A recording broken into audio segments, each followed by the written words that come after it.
team. This year, the Braves have undergone an amazing transformation. Wins in their final 2 games puts them in the SWAC championship. The first of those 2 against Jackson State and their star quarterback, Robert Kent.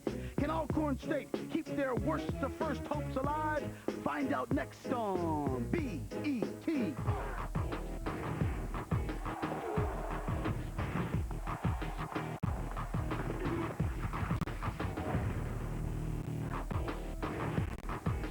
Entertainment presents Black College Football today from Veterans Memorial Stadium, Jackson, Mississippi. A big Eastern Division matchup between the Braves of Alcorn State and the Jackson State Tigers in the 8th annual Capital City Classic.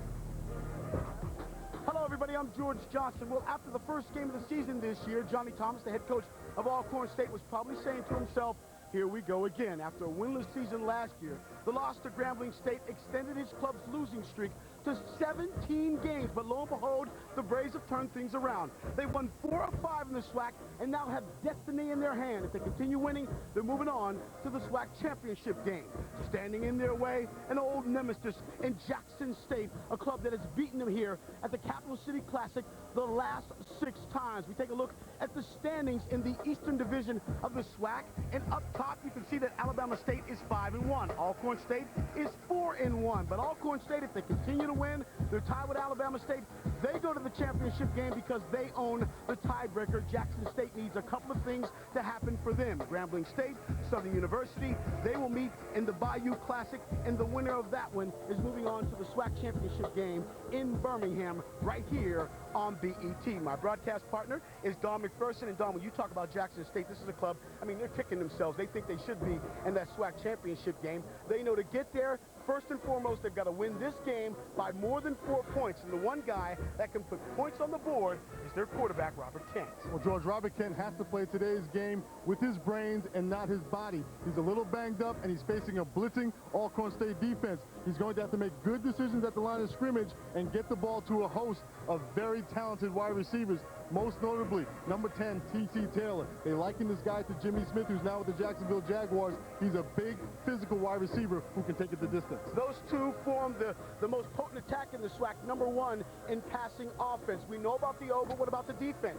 A little bit mediocre. In fact, they're still working on that defensive front, using a lot of young guys in front of the seniors, but that's easy to do when you've got good linebackers like Elgin Andrews and Zach Grady. And in any great defense, you have to have great linebackers. And Jackson State has 2 of the best in the conference. Andrews and Grady are 1 and 3 respectively in the conference in tackles. And these guys are going to have to get to the passer and also cover in the secondary. As for Alcorn State, the turnaround has been absolutely unbelievable. A lot of the credit has to go to their first-year quarterback, Donald Carey, who comes in the 3rd-rated passer in the SWAC. And Donald Carey is hitting his fire right at the right time in the season. He has back-to-back 300-yard games. He's number 3 in efficiency, George, which means today he's going to have to keep the ball out of the hands of that Jackson State offense by making first downs and good decisions at the line. As for Jackson State, we know they love to pass the ball, and Alcorn State says, yeah, pass all you want, because we have the best secondary in the conference, allowing just 153 yards passing per contest. But when it comes to running, they're not doing so well. They don't stop folks too good. But Howard Clark, boy, what a linebacker he is. Howard Clark is the preseason All-American and the guy they depend on so much in this defense. The difference is he is going to have to cover that inside receiver with a full wide-out offensive attack by Jackson State.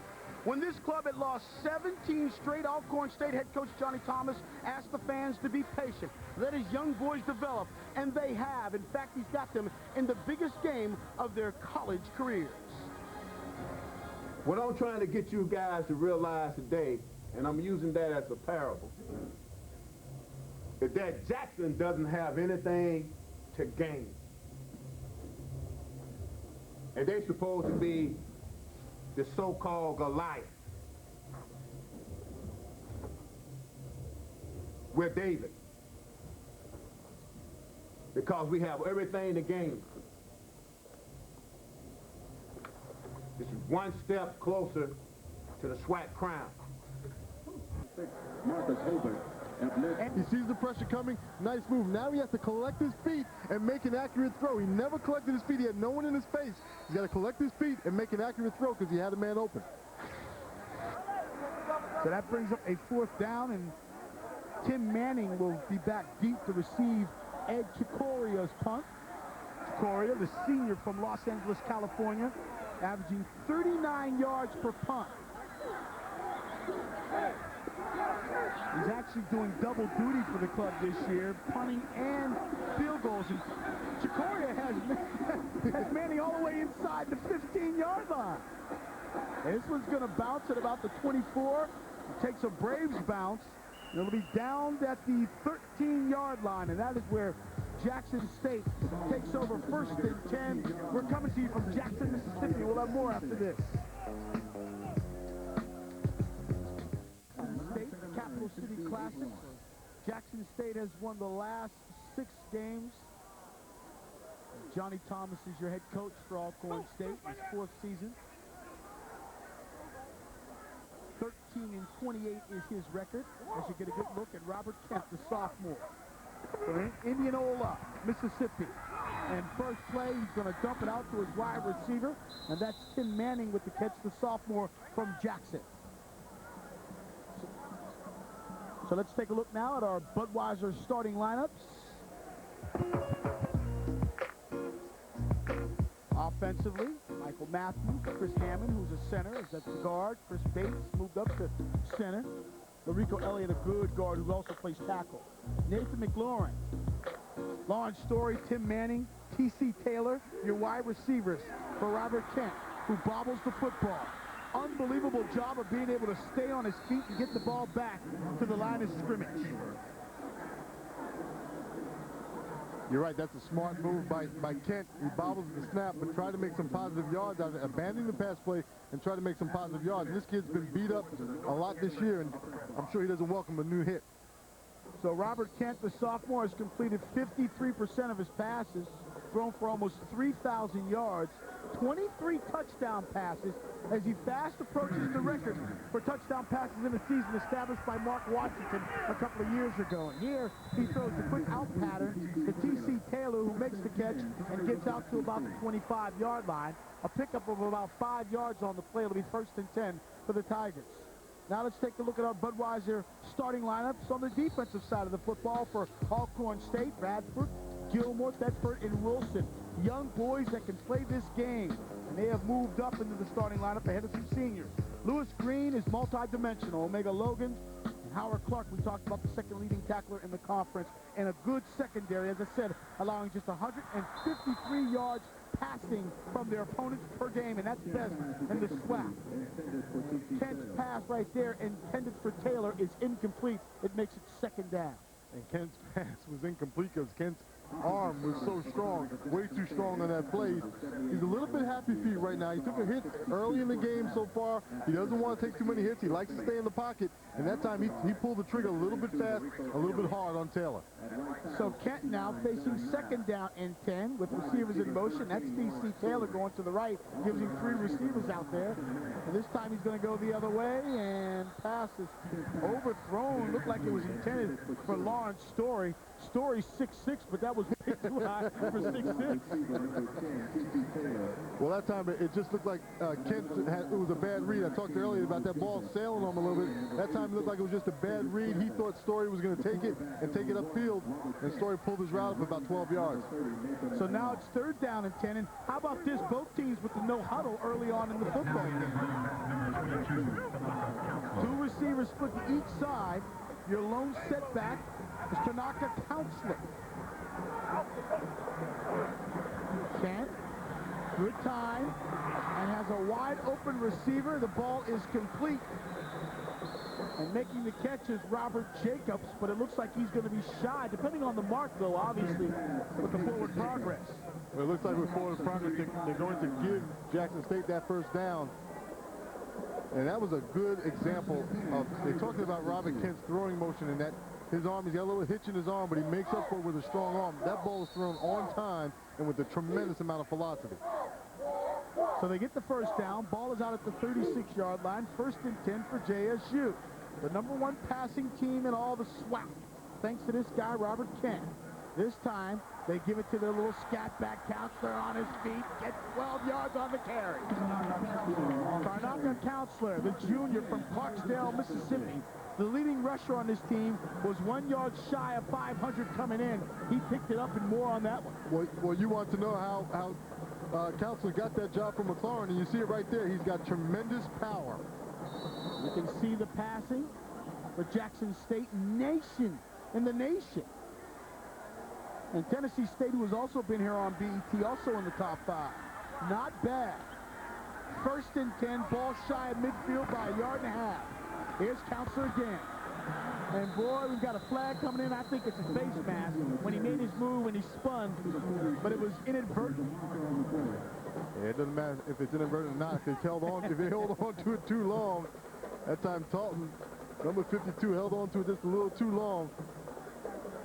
Corey, a junior from Baton Rouge, Louisiana. You see right there. 6 foot, 240 pounds, and that face mask is called. You know, in those 2 runs by Counsel so far, you see that low center of gravity that he had, but you also see that power, that compact power that he has to come out of a spin move and keep his body moving forward. Counselor is 5th in the conference in rushing. Averages 4.5 yards every time he touches the football. And it looks like we've got a timeout on the field already, with 9:55 left here in the first quarter. So while they take a timeout on the field, we'll take a timeout here in the booth. We're scoreless. We're still in the first. And welcome back. Jackson State trying to move the football, and you get a good look at their head coach Robert Hughes, who has a receiver, and T.C. Taylor, who came in 4 receptions shy, becoming the single season record holder for catches in a year. And coach thinks he's a very special player. You know, at first that wasn't a favorable decision, even by his mother. His mother came to us and said, you know, she didn't want him to change. She wanted him to play quarterback. He never did say he didn't want to play or did want to play. But I think for the most part, that's been one of the biggest decisions that his family has made, he has made, because now he's 3 receptions away from tying Willie Richardson, Sylvester Morris' record at 69 catches, and he's 4 catches away from setting a new record of 70. And I don't doubt that he will get that. And of course, talking about number 10, T.C. Taylor, who's taking a quick break. He's not on the field right now. They've got so many receivers here. I mean, they still got 4 receivers on the field, and they don't need T.C. Taylor out there. That's right. It's unbelievable. So here we go. 1st and 10. Ball marked just outside the 30. Counselor again running the football, picks up about 5 yards on the play. Boy, they are surprising this club, and we talked about it before the game. We said, I'd speak up for Alcorn State and run the football, and it looks like that's what Hughes is doing. And you looked at me right before kicking, you said, if I were Jackson State, I'd come out and surprise them. And they are running the football with that young man, Tanaka Counselor. 5'9", 178 pounds. They said he plays like he's 6'4". He will run through you. 2nd down. Make it 5. Ball is marked at the 26-yard line. This time, opens it up for play action. Pass was intended over the middle for Tim Manning. Too high, although, I don't know, they little alligator arms out there, huh? I'll tell you what, alligator arms, but when you're throwing the football across the middle, you have to keep it low, you have to keep it inside, help your wide receivers out. And we talked about Kent having that ball sail on him a little bit. He doesn't really push off on his back foot. That ball's a little wobbly and it sails on him. I don't blame Manning for pulling those arms in there a little bit. You want to live to play another day. He saw Tyrone Parsons coming his way. Says, now that's something I don't want. So it makes it 3rd down now and 5. Kent again, this time lobbing it into the corner of the end zone. Story had a hand on it, just couldn't bring it in. Good coverage, though, for Alcorn State. Terrence Cremiel was there. Defensively, number 24, playing a man-to-man. Yeah, it's just great coverage by Alcorn right there, giving Kent no place to put that football, and Story almost comes up with a great catch. They say Story is the guy that all the scouts were looking at before the season started. That's right. T.C. Taylor has emerged, but Story at 6'6" is a great player, and there's your view of Taylor. Here we are, 4th down and 5, folks, and they're going for it. And they've done it 28% of the time. And this time they decide to keep it on the ground inside. Don't think they got it. Counselor with the carry, but he looks like he's going to be a yard shy of the 1st down. And they're not even measuring this. They're not even close. You know, when you have that offense with so many wide receivers, and as we talked about, you're going to try and surprise somebody. Fourth down, your first fourth down decision, you should go with your bread and butter. Stop trying to fool people. Give a lot of credit to the Alcorn defense for being heads up with that play. So JSU 5 of 19 this season on fourth down attempts as they come up short on that one. Gives Alcorn State the football. 1st and 10. Still scoreless.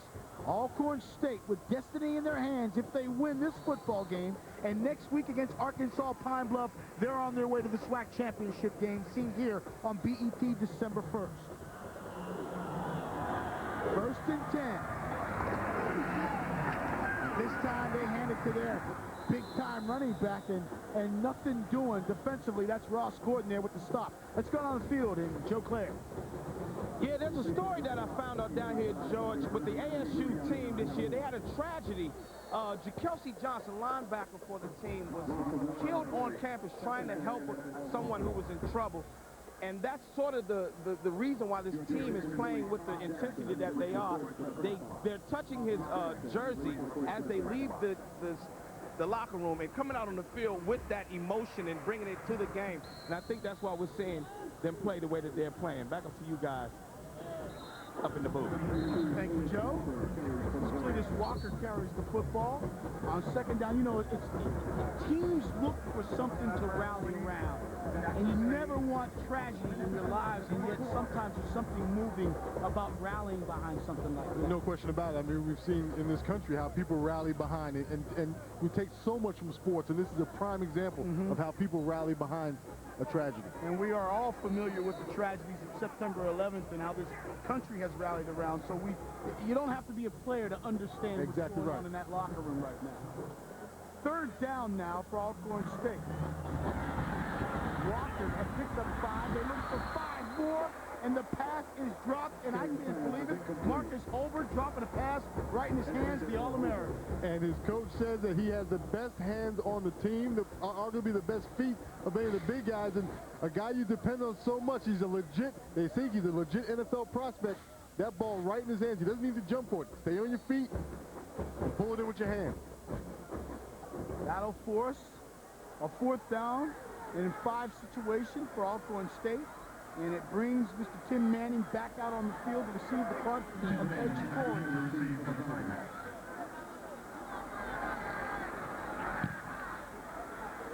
End over end punt. Going to bounce at the 38.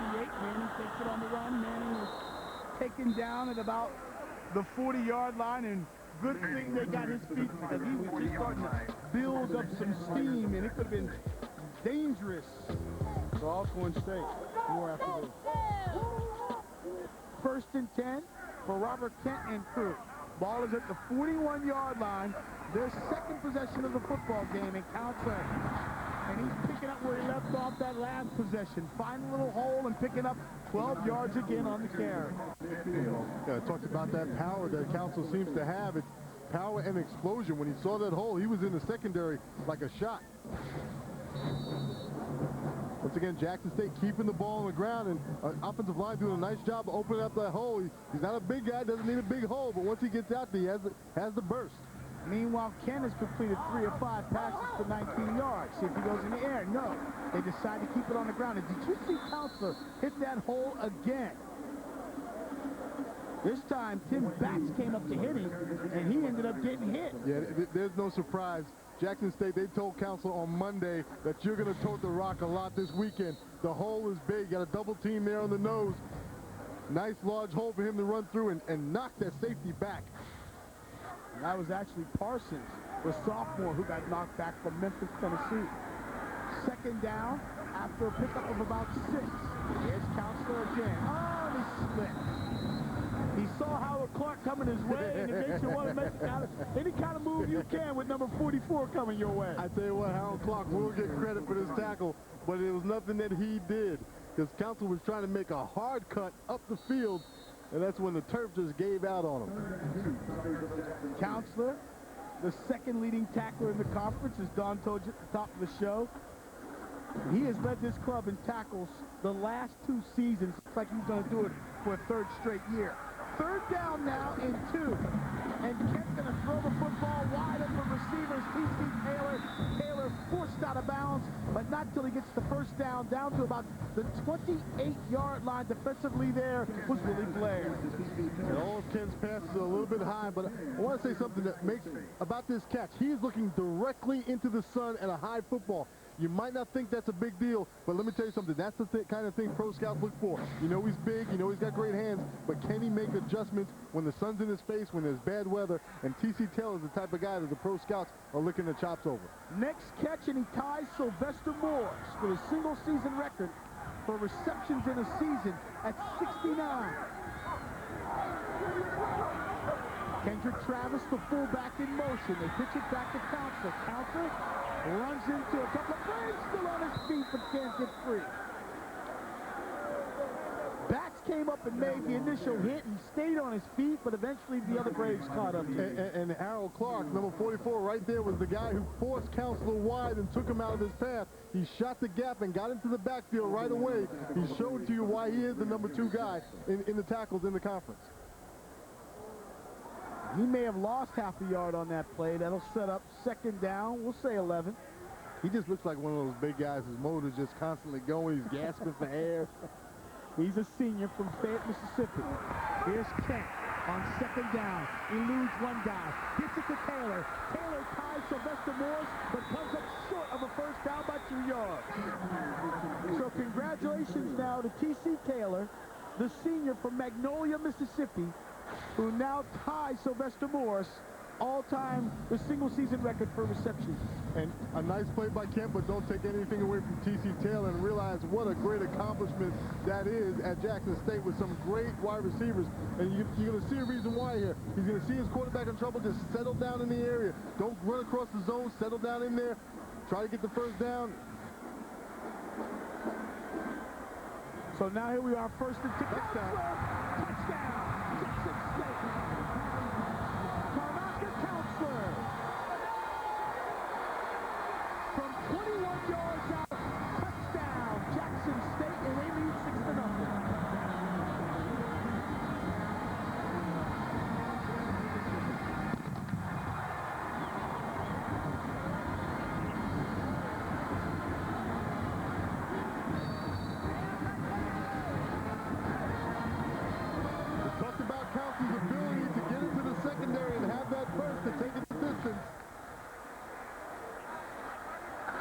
And on to attempt the point after is Johnny Neal wearing the Pete Gogolak shoe. Square toe and everything. And somewhere out there I can hear our director George Barrett saying, Pete Gogolak, I remember that guy. Your kick is good. So Jackson State leads 7-0. We'll be back with more right after this. Veterans Memorial Stadium in Jackson, Mississippi, where Jackson State has taken the early lead over Alcorn State 7-0 thanks to a 20-yard touchdown run by Tanaka Counselor. At the 4:39 mark of the first quarter, you take a look at some of the key plays in that drive. Obviously, T.C. Taylor picked up 3 receptions in the drive. This one came up short of a first down, but it would tie Sylvester Morris for the single-season record. And then here's Counselor with the handoff, off tackle, wide open hole. And Jackson State was expecting Alcorn to come with a lot of blitzes, a lot of pressure. Moving Counselor closer to the line of scrimmage, allowing him to get into the secondary quicker is something you do against a blitzing defense. Fans coming in all ages here in Jackson. Ages and sizes. And they start him early. That was a little bit of peanut. Gonna grow up into a big-time fan, though, one day, I got a feeling. So now, Jackson State kicking a football off, and Lonnie Teagle is your return man. On his feet, gets knocked down. It looked like the ball almost popped out as hard as he was hit. Looked like Zach Grady was the man who made the pop. Unbelievable. You get your starting middle linebacker to also play special teams. That's big time, and he came up big time. If you've never had week against Alabama A&M, 40-35. It extended their conference record to 4-1. But they knew they would have their hands full against Jackson State. And the Tigers come down with a 7-play scoring drive that went 59 yards. lasted 3 minutes, and they lead 7-0. Going to the air right away is Donald Carey, and he finds his receiver on the play, and that's Marco Walder.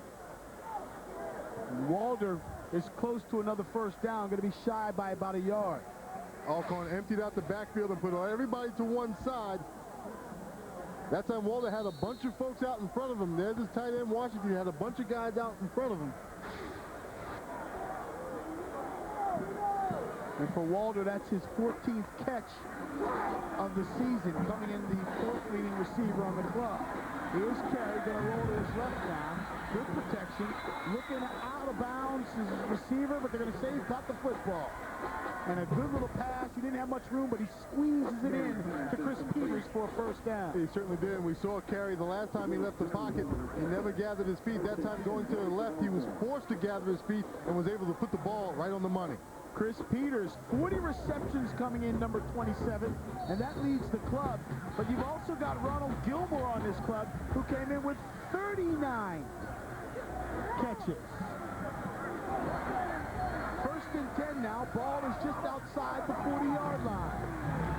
This time they elect to keep it on the ground and give it to the tailback, Cletus Walker. Walker is immediately met at the defensive front by Zach Grady in crew. You talk about those linebackers. There's Andrews, there's Grady. Those guys will push the ball upfield. Alcorn State is going to have to throw the football to loosen these guys up. Give Marcus Greer some credit, too, the big guy. The defensive end, 6'5", 280-pounder, was also there, number 96. And now the officials will stop play on second down, and it looks like we've got yet another timeout. And the timeout will be charged to the Braves of Alcorn State, who face a 2nd and 10. We'll see what they come up with when we return. On the next testimony, the truth of Last year, Jackson State defeated Johnny Thomas's club 30-14 in this ball game, but that was then and this is now, and Coach Thomas thinks he has the key to victory against this club. What we got to do to beat Jackson is, number one, don't turn the football over. Number two, don't give Jackson any big plays on offense and special teams, and don't let them make any big plays against our offense on defense. Number three, don't let them intimidate us to the extent that we do something foolishly in terms of getting an unsportsmanlike penalty or what have you. And number four, just minimize our penalties and don't quit and just give an endless effort for 4 quarters of football. Well, that comes from the man himself. He is a bottom line coach, very simple, very basic. What you heard, no trickery, just play good, disciplined football. But his club trails 7-0. They do have the football. Carey, quick in pattern, hits his receiver, Gilmore, and gets the first down on the play. Ronald Gilmore, the senior from Hazelhurst, Mississippi. As I said, he came in with 39 receptions. Great 1-2 punch with he and Chris Peters. Absolutely. And both of these quarterbacks have shown a really strong arm. And that time was barely a drop by Carey. And you see the numbers of Gilmore. He's going to be looking to this guy a whole bunch. Gilmore has thrown 18 touchdown passes on the season, 12 interceptions. But as you said at the top of the show, 2 straight 300-yard games. He's coming off right now at 350, which was a season high against Alabama A&M as they measured for the first down. And this one's going to be just a tad short. And you remember the last time they tried that that quarterback sneak, and Zach Grady put his helmet. and I believe they'll do it again. I'm sure Carey's thinking, I don't want to do it again, but I'm sure they'll do it again. By the way, for Gilmore, that was his 100th career catch. Putting together some real nice stats as the senior. You talk about the SWAC conference, George. You just talk about all these teams, all these schools throw the ball so much, and so many great wide receivers. And Gilmore to have 100 catches, that's a lot of work. So here we are now. Short distance on 3rd down. You can sneeze and get the first down. And they sneeze. Alcorn State is able to pick up the first down. They try the left side of that offensive line. Just old-time football right there. No sneezing going on, George. I never heard that sneezing before. Hey, you've been on the field, so you look at me going, there was no sneezing. Albert Jones didn't do any sneezing there. That's right. Those guys are sneezing, farting, spitting. They're doing everything down there. 1st and 10 as they are now in Tiger territory. Ball is marked at the 47-yard line. Carry again. Now he's going to throw the other way, and he was looking for his tight end again, Holbert. And Holbert has had problems. Well, the first time Holbert let Carey down. That time Carey let Holbert down. He didn't get his feet around and set and throw the football. And that's something he sees that on film. He's going to realize he had his man Marcus Holbert there for a big game. Holbert averaging 13 yards every time he catches the football. And they love this guy. I mean, the scouts love him. Everybody loves him. He's a good kid. And the coaches say he's a joy to coach. He accepts change. And when this team was losing, he was one of the first guys to say, we don't have to change things up if we want to change our attitude. Here they're looking downfield for Peters. And Peters goes up and makes the catch. Chris Peters, the senior from Baton Rouge, Louisiana. 1st and 10 inside the 5. And Peters just runs a basic post route. He's going to come in from the right side of your screen. He's got Watson in the corner on him, but Watson never makes a move. Peters got nice inside position, goes up for the football, catches it like a cradle because Watson never challenges him. So it's 1st and 10 inside the 5-yard line.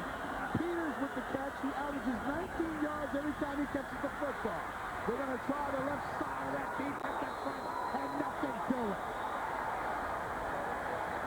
Boy, what a play by Dwayne Johnson, the outside linebacker.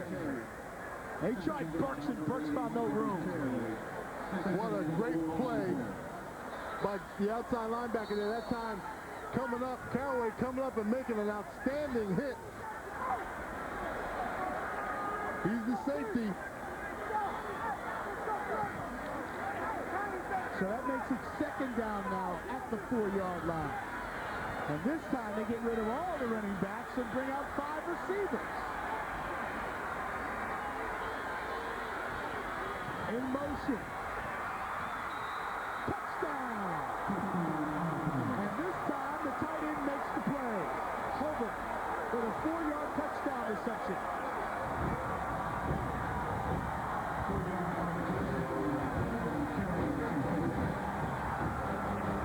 Sometimes all you have to do, George, is put the ball up to one of your great receivers, and that time Carey just threw the ball high, and Gilmore came down with it. Just a strong play by Gilmore to fight for the football. And Chikora will come in to attempt the point after. This would tie the football game up. A flag came down. It looks like Jackson State was offsides. So Marcus Holbert taking the pass from Carey. As you can see, it was a penalty against the Tigers, and Johnny Thomas said, no, we want the points. That's right. So a 9-play drive there culminates in the 4-yard touchdown pass from Carey to Marcus Holbert. Holbert's 2nd touchdown reception of the season.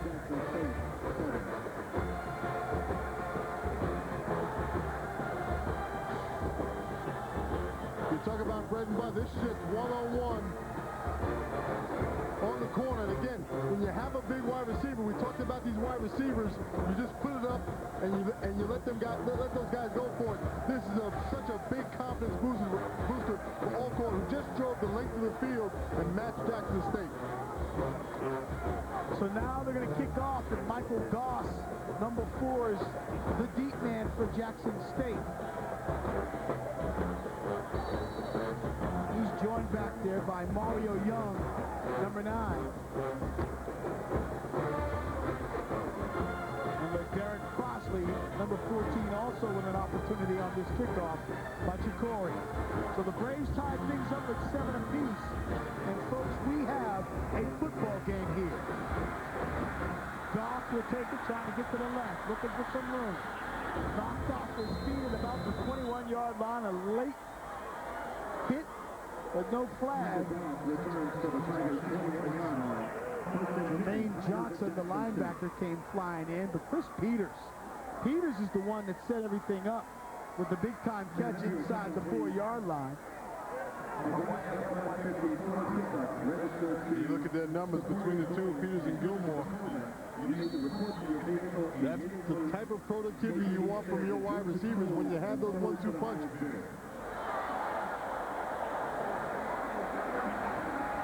So first and 10, balls at the 21-yard line. Counselor is the single setback behind Robert Kent. Kent going to throw on first down. Oh, and Lawrence Story. Big-time catch right there to the 41-yard line. You know, both of these quarterbacks are getting so much kudos for throwing all these yards, but they have some wide receivers that are making some plays. That was an outstanding catch by Story. And that gives them yet another first down on the play. 22-yard reception for Story. Sets up first and 10 now. 41. Kent looks like there was some indecision. There's a flag on the field. And Kent, he turned around and saw Marcus Evans coming his way and said, hey, flag, man, flag. That's right. Well, now Ken is talking to Counselor because he turned around looking for Counselor to hand the ball off. And that, you're right. He's saying flag, flag, but this is part of the indecision of a young quarterback. He has to realize that the play is still live. He's got to make a play. Don't worry. Don't let the official make this a dead ball. You have to make that decision as a quarterback to either go down. On the offense, that penalty will be reviewed. Second down. And they are going to count the play, so credit Marcus Evans with his first sack of the ball game, the transfer from Jones Community College, number 90. That's exactly right. If you don't hear a whistle, you don't stop. And that time, Robert Kent stopped because he thought the play was dead. First penalty of the game on Jackson State.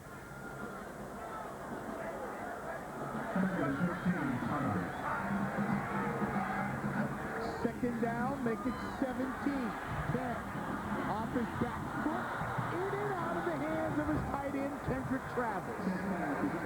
But it looked like he hadn't set up on that throw, Don. Looks like he was kind of still backing up, trying to throw the football. He still is very tentative coming off that right foot, that back foot, that bad ankle. And that ball did kind of float out there, although that ball was on the money, and Travis should have pulled it in. Again, a good look at Howard Clark, the outside linebacker, who had 16 tackles last week against Alabama A&M. Another quick start for Jackson State. Kent ducks it off to Counselor. Counselor trying to make a move and could not on the defensive back. Story should have made a block out there. Couldn't quite get a helmet, though, on Lewis Green, the linebacker. And credit the Alcorn front for putting some pressure on Kent. He's not very comfortable in the pocket to begin with, and with a little pressure in his face, he's starting to make some bad decisions. So Robert Kent will take a break because it is fourth down and 15. And we've come to the end of the first quarter here at Veterans Memorial Stadium in Jackson, Mississippi. And it's like they're playing because we're still in square one. Tied up at 7 apiece, the Capital City Classic here in Jackson, Mississippi. George Johnson along with Don McPherson and Joe Clare on the field for us.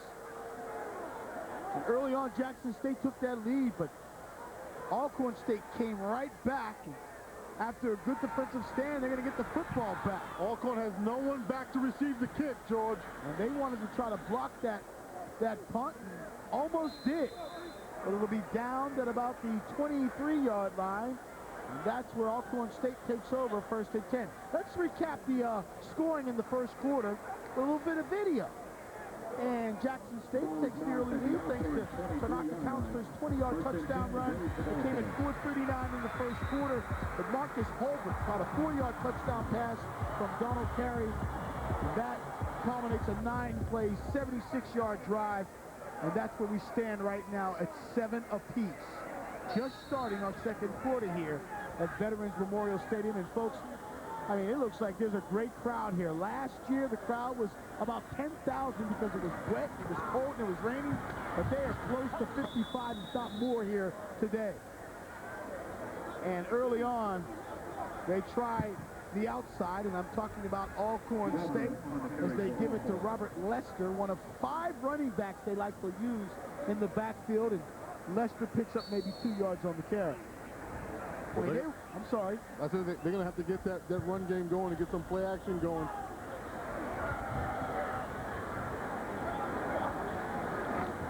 Here's Carey on 2nd down. Pressure, elusive, but couldn't get past it all the way. Coming in to make the play for Jackson State, Leon Du Bois. And they say this guy is the total package, Du Bois. I mean, strong, fast, quick, does it all. Well, you're going to see him come from the left side of the screen. He's got the power and the power to get through the line, and then the speed just to get out there and get a little piece of carry. Still goes down as a sack. Doesn't have to be devastating, just has to get a little bit of the toe. It's a nice upfield push. That's a sack. He had 2 sacks last week, okay? So now he has 4.5. Let's make it 5.5 right after this one on the season. Dion. And remember, he was not a starter at the beginning of the year. This is a completely different defensive front from the beginning of the year. And Du Bois is just a sophomore from Macon. At 6'4", 304 pounds. Can he get any bigger, Don? Could, but I don't want to play with you. 3rd down. And long. Carey. Gonna release the football downfield. And he was looking in the direction of Ronald Gilmore. The pass was high, and they'll have to punt the football. Shikoria comes back on the field. So far, Carey, the younger of the two, is playing the smarter game. It was a good decision for Carey to get rid of the football, throw it in the direction of the guy, but make sure no one gets it. So Robert Kent, Jackson State will get the football back unless we see a little trickery. And again, Manning is your man deep to return. You know, going back to that Jackson State punt, it's curious that Alcorn didn't have someone back, because now you're playing a bad field position kick right here. Although Chikoria does get a Braves bounce, and it'll go inside the 40 down to about the 37-yard line, which is where Jackson State will take over 1st and 10. We have 13:30 left here in the first half. More action here on BET after this. This portion of today's game is brought to you by Coca-Cola.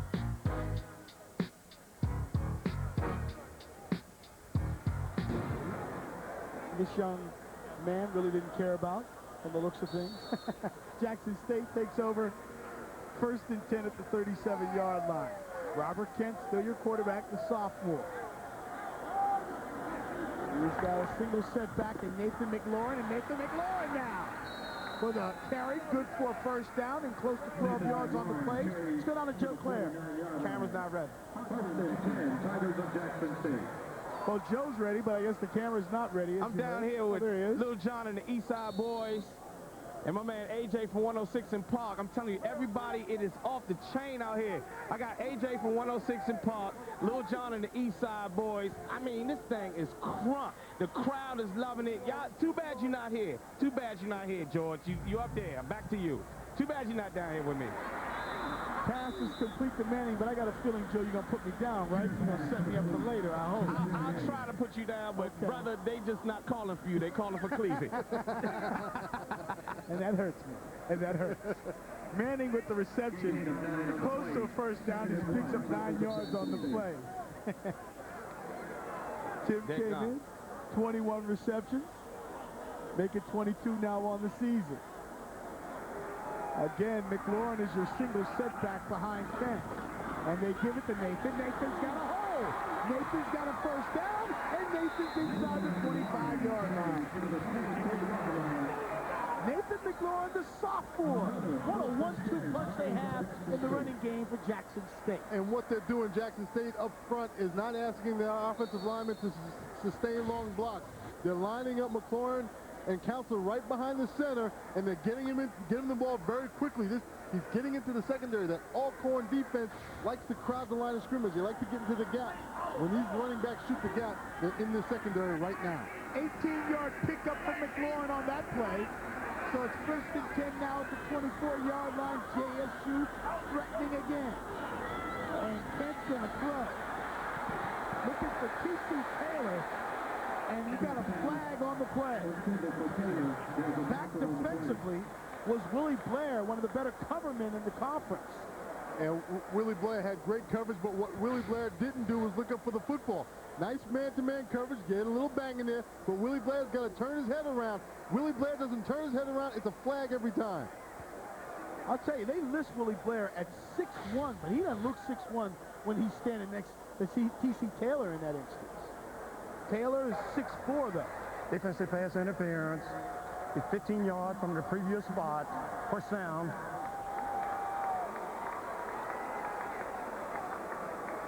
And Alcorn State is a club that doesn't commit too many penalties. They average 8 a game for just 73 yards. That's not too bad. Yeah, they are a bright bunch. I was going down the roster, and these guys are 3.5, 3.8, 3.0, 4.0. I'm talking academically. That's not speed, right? I'm talking academically in the classroom. They're a bright bunch. They're looking for that corner route and launch Story, 6'6". Working against Terrence Cremiel. And that time Cremiel did exactly what Blair didn't, and that's he turned his head around and he was able to force Story out of bounds and force the throw wide and out of bounds. Terrence is a vet. I mean, he's been playing for 3 years, and he has a lot of experience on that corner over there. Lawrence Story's going to have his hands full trying to get free with that good cover man on the left side. Here's McLaurin trying to find a hole and nothing doing this time. Good penetration by that defensive end. And that looks like it was Tommy Thedford who got a hand on it. Hey, you see what's going on here? Wow. Taylor better be careful with that last blow. It's the last guy who gets caught. And that's Willie Blair who got that penalty, so you know Blair's still talking to him, saying you got your yards because they called it. But you weren't, I didn't touch you. Not once did I touch you. 3rd down now for Kent. Kent out pattern. Finds his receiver. Pass is complete to Michael Goss, the sophomore from Louisville, Mississippi.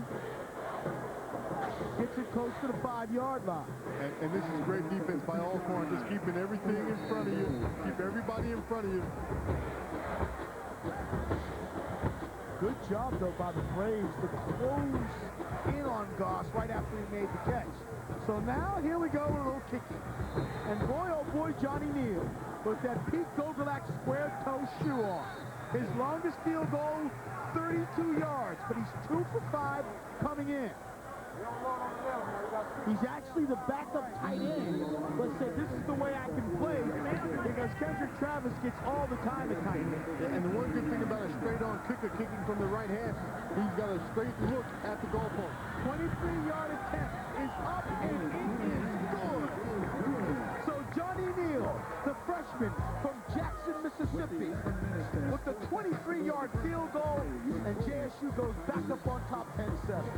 Jackson State takes a 3-point lead over Alcorn State, but folks, let me tell you, this one came close to getting blocked. Johnny Thomas can talk all he wants about inspiration, but that is pure effort right there. And I think that's Parsons, the strong safety, or base, I think the free safety, 36. That's called selling out your body, baby. That is the kind of effort that has put Alcorn State where they are right now, up top of the conference, and looking for a trip to the SWAC championship if they win this football game. And for a team that's coming off a season in which they were 0-11, they could have packed it up long ago. But these kids have played hard all year long. Just another example of that happening. So here's Teagle going to take the football at about the 18-yard line, and it looks like he almost ran into his own man. Although good coverage by Jackson State. Brandon Jones, the linebacker there, to make the stop. It's 10-7, JSU. Little City Classic. And for the last 6 years, Jackson State has won this thing. The only other time was 7 years ago when Alcorn State won it. I got a feeling that Aaron McNair had a little bit to do with that. Sounds about right. That's when the Braves were almost unbeatable. Steve McNair we're talking about, who now is the starting quarterback of the Tennessee Titans, who's one of the great quarterbacks of all time here at Alcorn State. But his Braves have a chance to make it to the SWAC championship if they can come away with a win today. Nothing doing on the carry right there is defensively there to make the play. Elgin Andrews and a host of Tigers that send you down to the field, Joe Clay. Yo, you know your man Joe Cleasy down in the field. I'm going to find everybody that's hanging out. Lil John in the east side, boy. Get it all crunk. What's happening, man? What y'all doing down here? Hey, man, we just happy to be here, man. We down here with BT. What's on, man? Having a good time. All right, and then I got my man AJ from 106 in Park. What's up, man? What's up, everybody? Out here. You need to be out here. Black college football ain't nothing like it on BT. I'm trying to tell y'all, we out here having a good time. George, I'm telling you, they not checking for you down here on the field. Just Cleasy and Lil John and AJ. They're going to be out in the booth. Yeah, thanks for rubbing it in, Joe. Do you get the impression that BET has two production teams here? They got Joe Man having too much fun down there. Meanwhile, Donald Carey's not having too much fun on the snap right there, lost control of it, and because of it, loses almost 10 yards on the play, make it 7. And he and Zephaniah Smalley, your center, communication problems there on the snap. And Greer gets the sack. Greer gets the sack, okay? So the senior will I'm keeping tabs on these cheap sacks. 3rd down now. Carey on the roll. And he hit his receiver. They're going to say that he was inbounds or not. Gilmore's the guy who came down with the catch. And they're going to say it's incomplete, so that brings up a 4th down and 18. As you get a good look at Ronald Gilmore. Well, George, with 9.5 minutes left in the second quarter, we were expecting a lot of scoring going on in this ball game.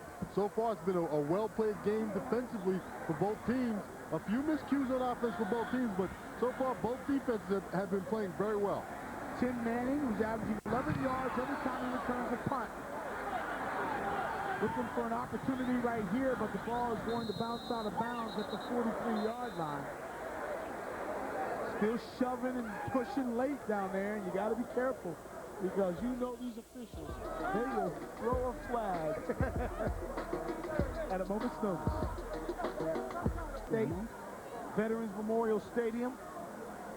And as I said in the past, last year they had some problems in terms of the attendance, but that was because it was very cold. It was not a great day, but I'm going to tell you, and it's nice down here. This is football country. They love football down here. You're exactly right.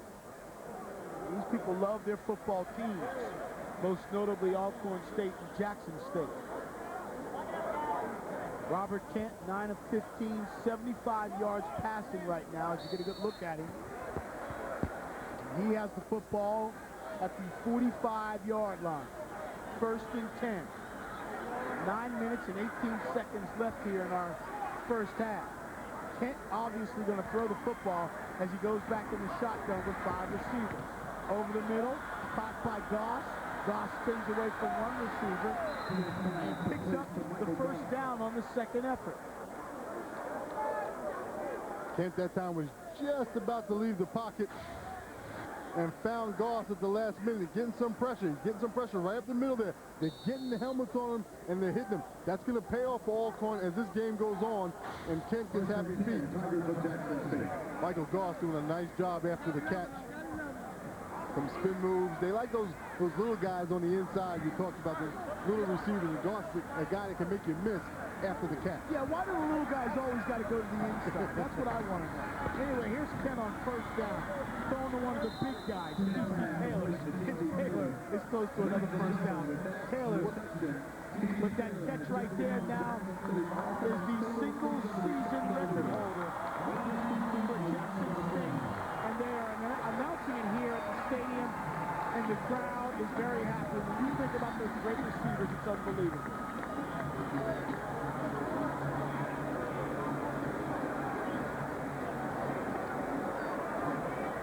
So they're going to award him the football. Well, his mother came out and got the ball. She didn't want him to play wide receiver. Now she's taking the ball. She's like, good decision, son. Taylor was, of course, a quarterback here. And when they had Mark Washington throwing footballs, Taylor was behind him, and you figured he was going to be the quarterback of the future. But then Robert Kent came to the school. They moved TC to wide receiver, and because of it, he is now a pro prospect. And here's Ron Story, another pro prospect, with a big-time catch, good for close to 25 yards, and down close to the 20-yard line. One of the toughest throws to make is any throw in college football to the field from the opposite hash. You have to have a gun to put the ball there. And that time, Robert Kent showed why T.C. Taylor got moved to wide receiver, because he had the arm to put the ball out there for Story. 18-yard catch for Lawrence Story. First and 10 for Kent. And a whistle. And let's go on down to Joe Clare. Yes, I'm here with Miss Taylor, who is very happy. Her son just broke the record. How do you feel? Absolutely wonderful. Now, they saying that you didn't want him to play wide receiver. How you feel about that decision now? I'm excited, happy, don't you now? Well, congratulations to you, me and everybody at BET. Congratulations to you, and just congratulations. Thank you. You're welcome. Back up to you guys, man. And his mother only looked like she's about 15. Easy there, Joe. T.C. Taylor, the senior. Get a good look at him. And that's just one of those great stories. I mean, the guy could have packed it in when they told him, hey, listen, T.C., we're not going to let you play quarterback. We're going to bring a younger kid in here and play the game. And here he is, as we said, coming in 4 receptions shy of breaking the record. A lot of them have come on those real short passes, those quick outs. Yeah, they moved him to the inside slot, which is giving him more opportunity to come across the pattern, go out in those little slant routes to the outside, and he's shown that you don't have to be a big-time down-the-field catcher, pass receiver to set the record. You've done it all nickel and diamond. It was a smart play by Jackson State to put him on the inside like that. Putting together good numbers. And speaking of numbers, here's today's trivia question brought to you by Coca-Cola. And who's the only player in NCAA history to collect more than 16,000 yards of total offense? We're going to let you digest that. We're going to let you chew on it a little bit. And we'll come back with the answer for our Coca-Cola trivia question. I had about 9,000. You had 9,000? About 9,000. That's not bad. I think it was 9. Might have been 5. Wait a minute. The older I How get, can you possibly not know the difference between 5 and 9? How do you think I made All-American? The older you hit, those numbers get better. First and 10, 26-yard line. Kent winging it still and finds yet another receiver. And making the catch is Tim Manning. So we've seen Taylor, we've seen Story, we've seen Goss, and now Manning, the guy who returns the kicks. That ball is just almost end over end, and he still has the power to get it there.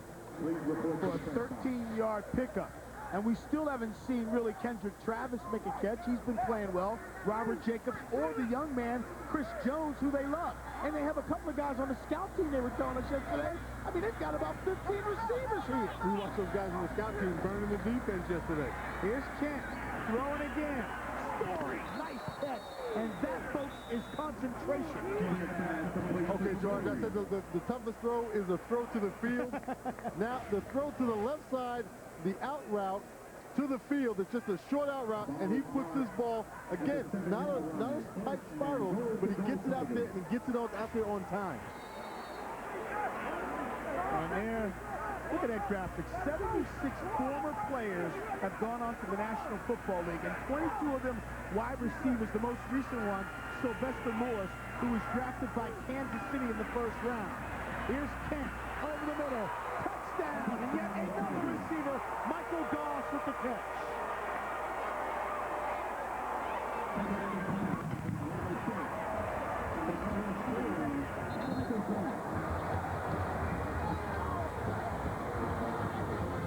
That ball had no wobble. It was just straight fire.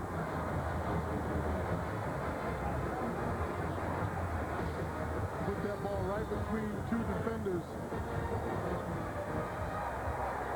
Johnny Neal on to attempt the point after Tim Manning with the move. So Goss with the touchdown reception, and Neal's going to come in to try to attempt the point after. Kick is good, and he's 17 now, 21. Actually make it now 18 of 22 in that department. Jackson State extends their lead to 10. And Alcorn State knew coming into this one that they were going to be David in this instance. That's right. Goliath has come at them and come at them hard. And they knew that Jackson State had the ability to score quick, the ability to score a lot of points because of their wide open offense. They call it the Magnolia Spread offense. This, ladies and gentlemen, is the West Coast offense before it traveled west. And all those coaches up at Stanford and Bill Walsh at Stanford and the 49ers take a lot of credit for that West Coast offense, but Jackson State is where this offense originated. Well, actually, they're going to say Mississippi Valley State, exactly. Also with Willie Totten throwing the football back in the day, and also Jerry Rice catching. Once again, today's trivia question is brought to you by Coca-Cola. And who is the only player in NCAA history to collect more than 16,000 yards of total offense? Another big-time quarterback. And we'll give you the answer to that one after our commercial break. But right now, Alcorn State isn't thinking about trivia questions. They're thinking about trying to get back in this football game with 7:17 left here in the first half. Teagle will take it at the 12. No hold. And Teagle brought down. And it's a good thing that defensively for Jackson State, they threw him there to make the play to stop Teagle from picking up big yards. Jackson State leading by 10 points over Alcorn State. Once again, our Coca-Cola trivia question. Who is the only player in NCAA history to collect more than 16,000 yards of total offense? Got an idea?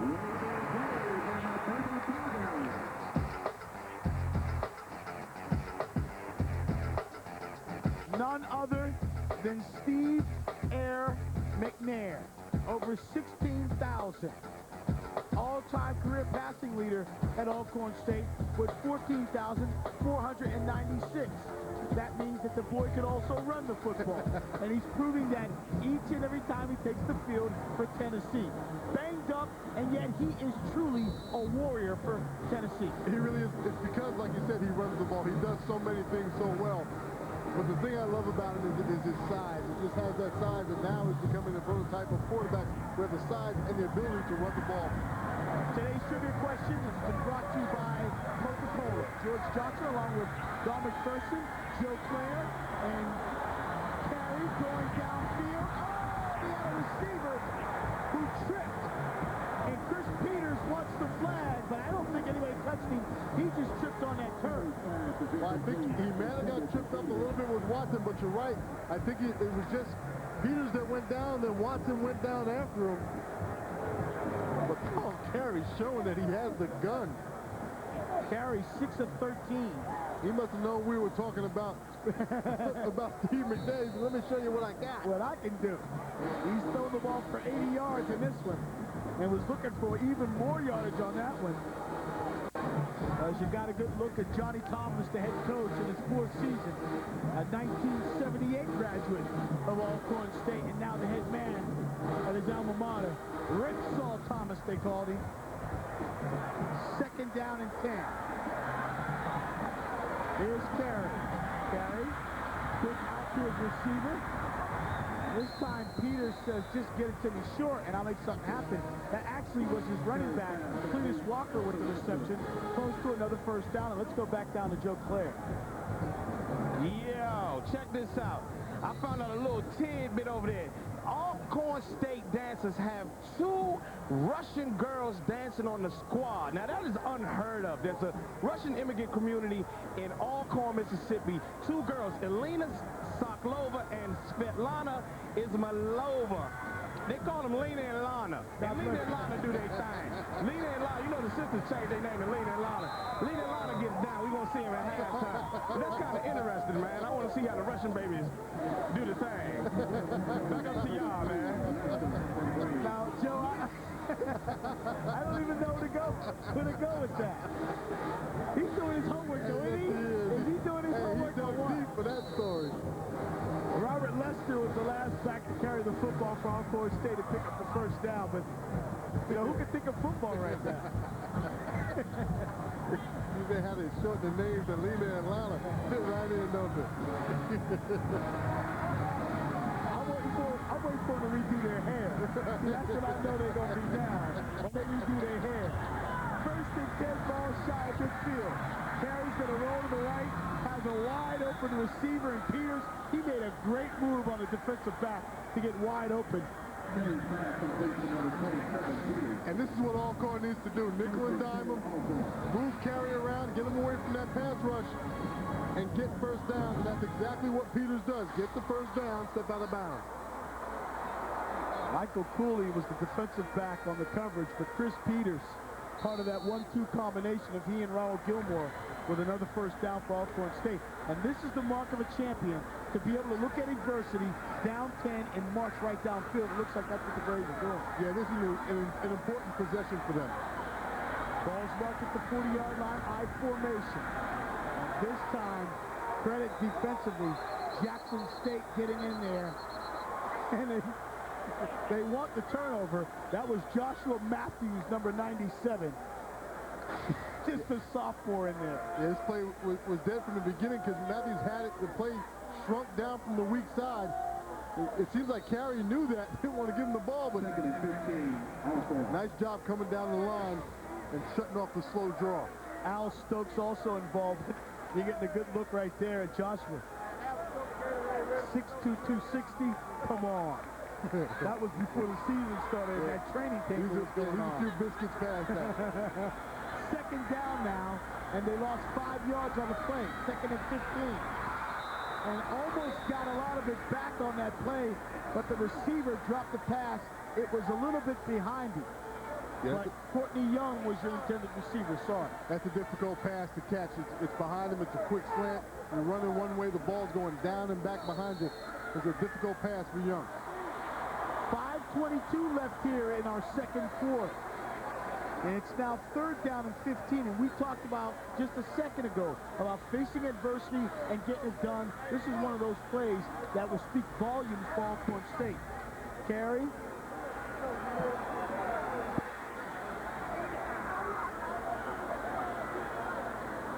And now looking for that screen, and defensively, nothing doing.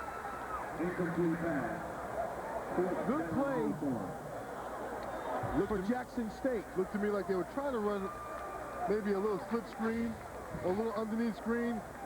The player's not there, and Carey at this point right now, he knows he's in trouble. He just tried to get rid of it.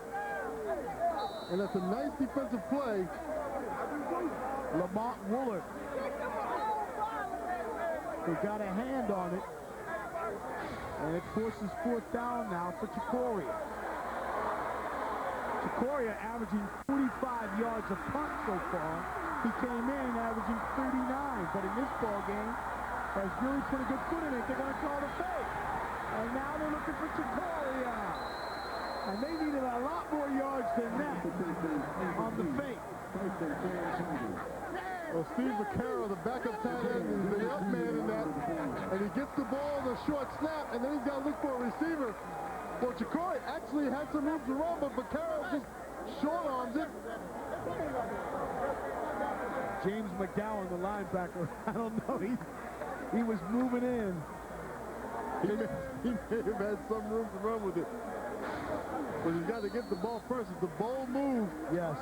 But Chicoria is a great athlete. I mean, this is a kid in high school, played soccer, track and field, tennis, swam, football. So he is the kind of guy that maybe he could have taken that pass and scooted big yards for.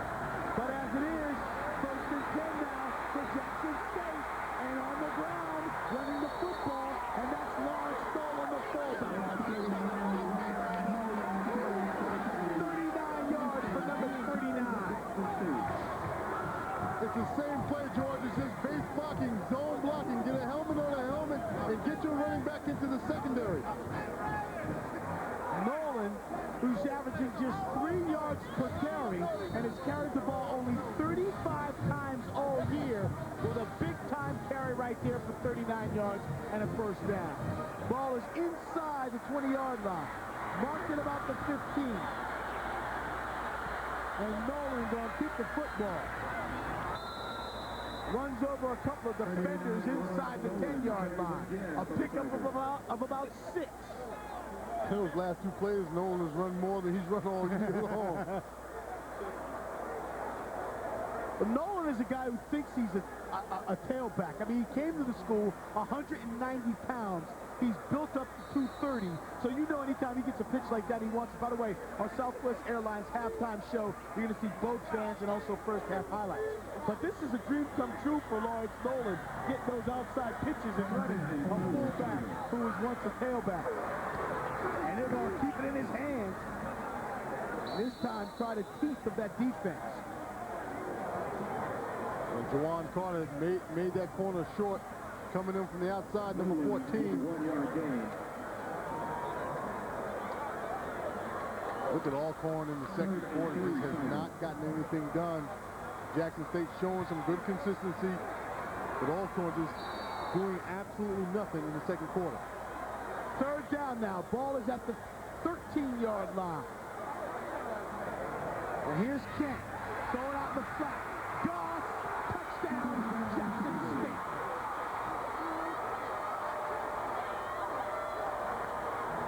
And now Jackson State starting to flex the muscles a little bit as they get their second consecutive touchdown from Mr. Michael Goss. You wonder why they put those quick little guys in the middle. They have the speed to run away from that inside pursuit and get into the flat. The Parsons is just way out of position. And Neal will come in to attempt the point after. And it is good. So Jackson State, after a 4-play, 55-yard drive, extends their lead now to 24-7. And we still have 3:34 left here in our first half.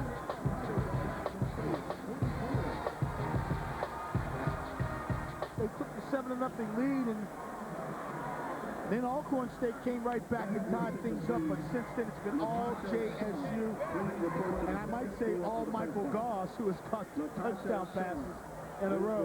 To the second floor of the press box. Jackson State getting it done. You know, so many of us thought with the pass game, but getting it done with the run game that has put them in position for the scores.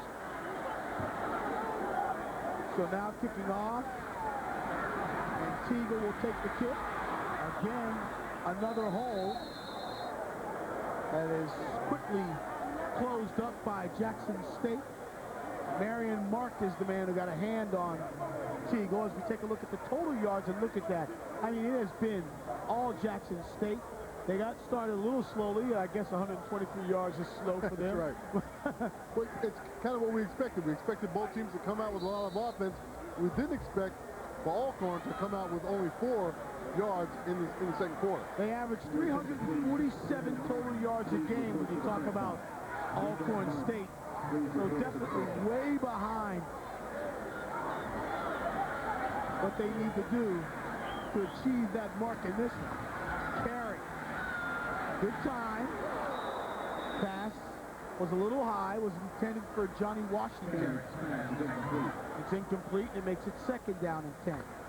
If you're Alcorn State, what are you thinking? Do you still throw the football? Maybe do you slow JSU down a little bit by maybe using those 5 running backs you have? Well, I think you have to use those running backs, but I think you have to stick with what you do best. And their short passing game, trying to sustain some sort of drive here, use the rest of the half. Don't let Jackson State get the ball again offensively, because right now, Jackson State is feeling it. Well, Alcorn State does average 254 yards throwing, just 93 rushing a game. So like you said, Don, passing is the forte, and they'll continue doing it. This time, it's caught by Ronald Gilmore. Boy, you're getting a good view at why Gilmore and Peters are great receivers. That was a nice catch. You know what I like about these guys is they work well in space. Gilmore's the inside guy here. He's going to push the ball, push it upfield. Now he's just going to settle right into this spot right here, and he gives himself 2 chances to catch the football. And he failed on the first. That's right. But he did get a first down with the juggling catch, and they're back at the 47. We saw them drive the football like this just a minute ago in that last possession, and they came up empty-handed. Let's see if they can complete the deal here. Here's Carey, looking out the flat, another catch, and another tough catch by Gilmore. Yeah, Mouton was right there. The corner, number 32, was right there sitting on that route. Kind of a soft squat coverage. He's got to release his ball a little bit high, had someone in his face, so he had a little bit of a wobble on it. But Gilmore did a nice job. Give him credit for squaring up his back and not letting the defender make a play on it. 6-yard pickup, making 2nd and 4. Looking downfield for Georgie Jones, and that was overthrown. That'll make it 3rd down. Going back to that last play, Mario Mouton, number 32. I mean, you make a catch in front of him, you did something, because, I mean, he is a true cornerback, and he's a transfer from this school, Alcorn State, to Jackson State. So you know every time he plays the purple and gold, he's got this feel about it, like, yo, man. That's right. Transfer from Alcorn State. Let me show you how much I let go. 3rd down now for Donald Carey and the Braves, who trail in this one 24-7. Good blocking, good protection. Ball was low. Did he make the catch? Yes. Peters with a catch, and he's lying down at the time. And the official was right there on the spot to make that call, so you know it's a good call. Carey that time rolling out to this side, getting a lot on the ball. Peters top of your screen. He's going to slip. These guys have been slipping just a little bit out there on the perimeter. Don't know why, because it's not wet, but there's been a lot of sliding going on out outside the numbers. He gets the first down. Ball's at the 35. This time they hand the ball off inside. Dwayne Johnson, the linebacker, was there very quickly to cut down Emmanuel Tyler. Yeah, it was a big-time hit by Johnson that time coming up.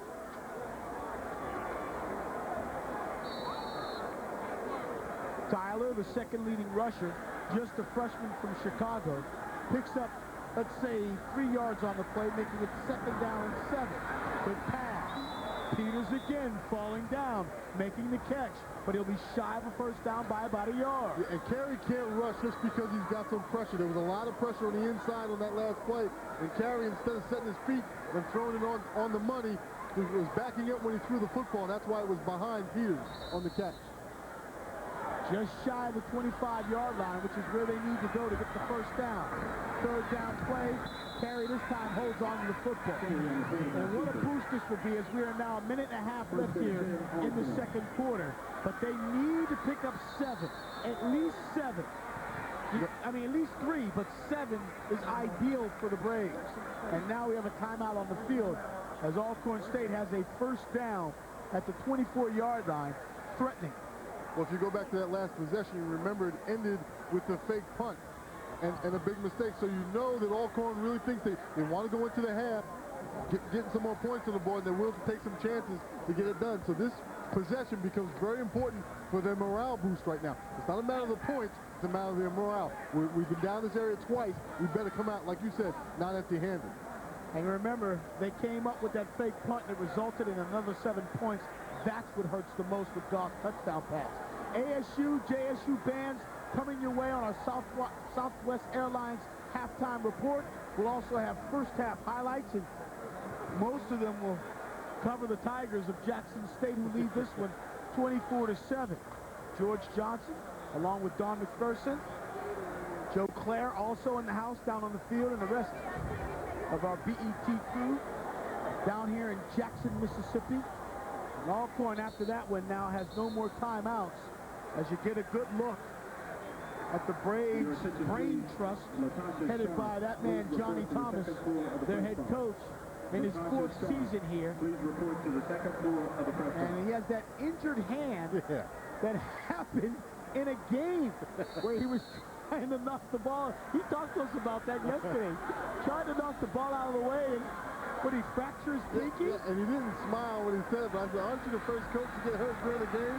He didn't think that was fun. He didn't like that too much. Here's Carey on first down in the end zone. And the pass is too far. It was intended for Gilmore. Mouton is there defensively. You know, anytime you have a timeout like this, you want to see a team come back on the field and do something smart with the football. That seemed like a wasted play to me. He didn't really have, Mouton had outstanding coverage out there. Try to make something happen, some positive yards. You got a minute and a half left right now, a minute and 20 left in the half. Do something smart with the football. Don't force anything and don't waste a play. Second down and 10. As you see the numbers for Donald Carey, the third leading passer in the SWAC. This time, quick little pass to Peters. Peters, a little 1, 2, 3, 4 tackles. Touchdown, Alcorn State. Chris Peters with the touchdown catch. Good for 21 yards. And Alcorn State gets 7. Well, we'll say 6 until after they convert the PAT. You don't have to go up top to get points. Peters this time breaks a tackle, and that causes the secondary just to Blair 26 just hesitate for a minute, and that gives Peters the rest of the quarter to make his move down the field. And Chicoria will come in to attempt the point after. The kick is up, and the kick is good. 10 plays, 69 yards, and it ends with Chris Peters' 10th touchdown reception of the season. And 26 is Cooley in the corner. He had good position until he came inside. Peters got spun back outside, and then Cooley was out of position to make the play.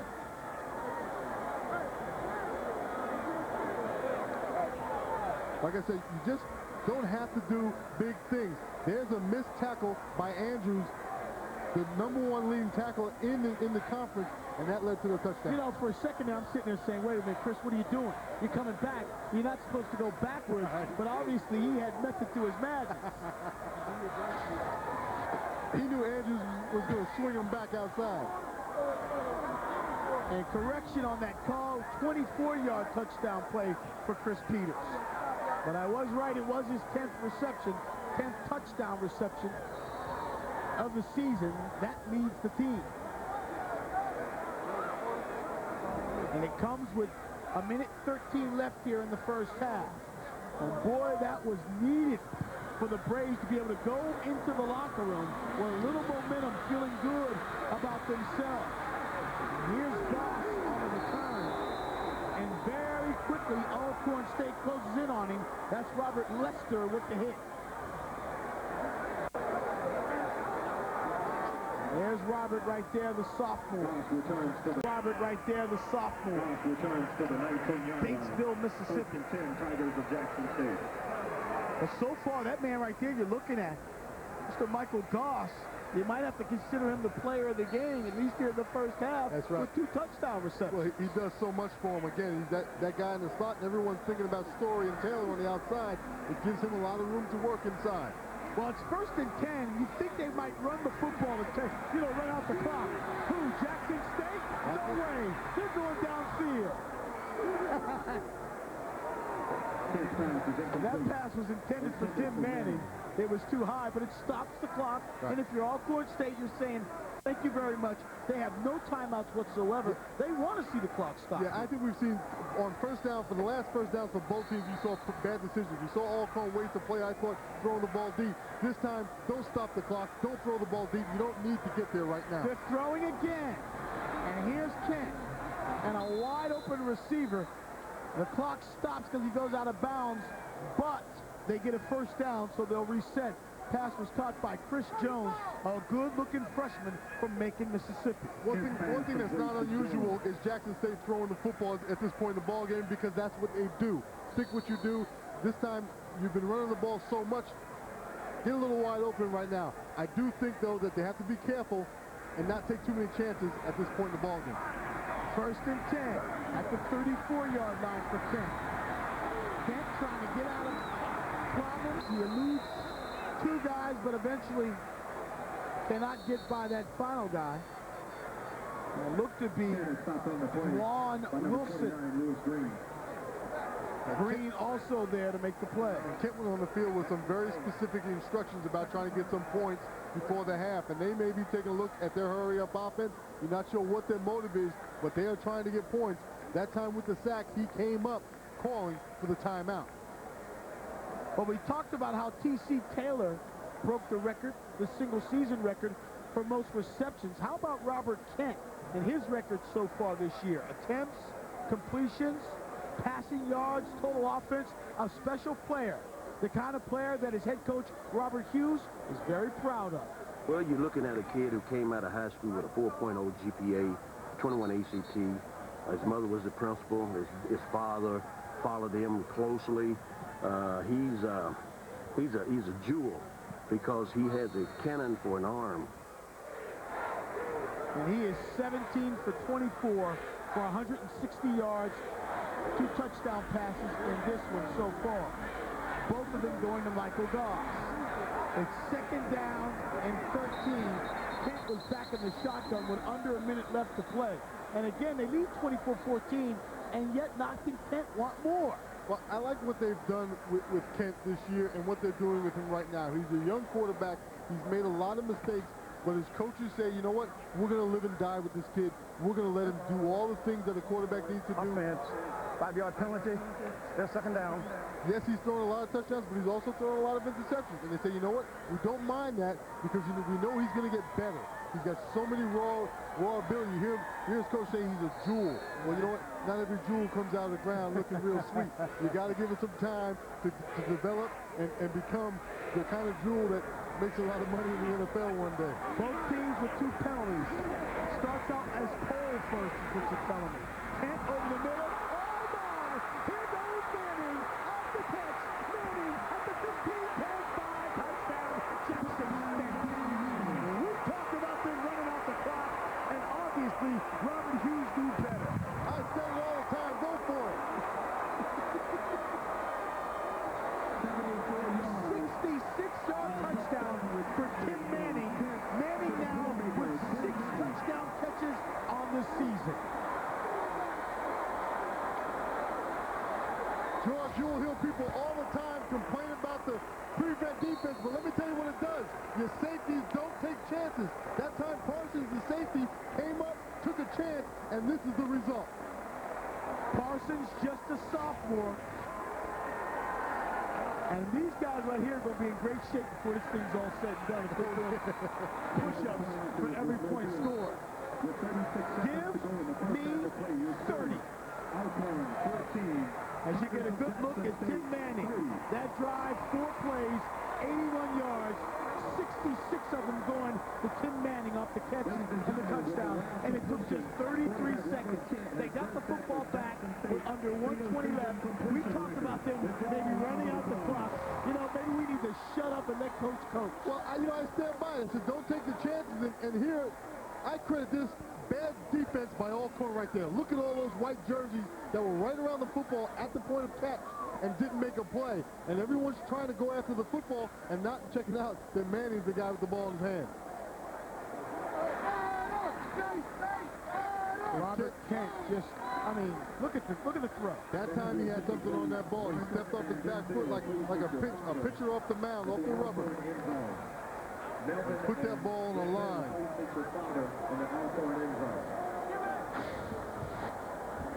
So there is your quarterback, Robert Kent, the redshirt sophomore, still young, been up and down 18 of 25 for 234 yards and 3 touchdown passes, and he still has 2 quarters left to play. Those are great numbers right there. You can go home on those. Go home with those numbers. I'm wondering, am I going to see Flynn or Green? This time, the up back takes it for Alcorn State. That's that tight end Steve Vaccaro, who didn't complete that pass. You wonder if he still had in his mind, don't mess up, don't mess up, do not mess up. You know, if this were on turf, you could blame that on the turf monster. I think he got caught in the tall grass. Now look at Johnny Thomas.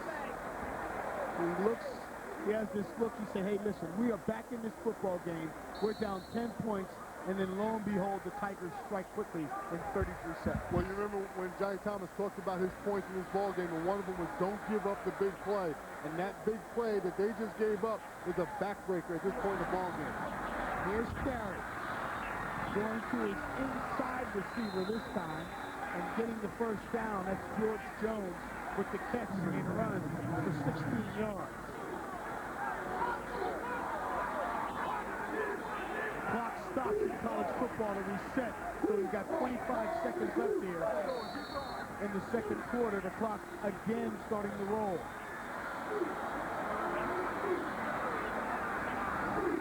The final of last year's game was 30-14. That's our halftime score this time, as the clock still runs after the completed pass because he did not get the first down. It only stops when you get a first. So the clock's rolling. Here's our last play. No, Carey's going to throw the football down, and they're going to get one more. And, you know, Carey did a poor job of clock management after that first down.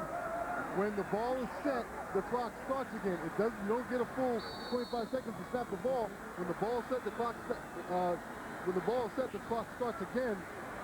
And Carey didn't get the snap off on time and burned about 10-15 seconds. Would you have downed the football after getting the first down, even though the clock had stopped in it? I think at this point, when you're that disorganized at the line of scrimmage and coming out of the huddle now, they still seem disorganized. Hey, man, just go back to the locker room and get it straight for the second half. Here's your last play of the half. Carey, a lead pressure, thrown to the end zone, and a good throw. Ball up. Touchdown!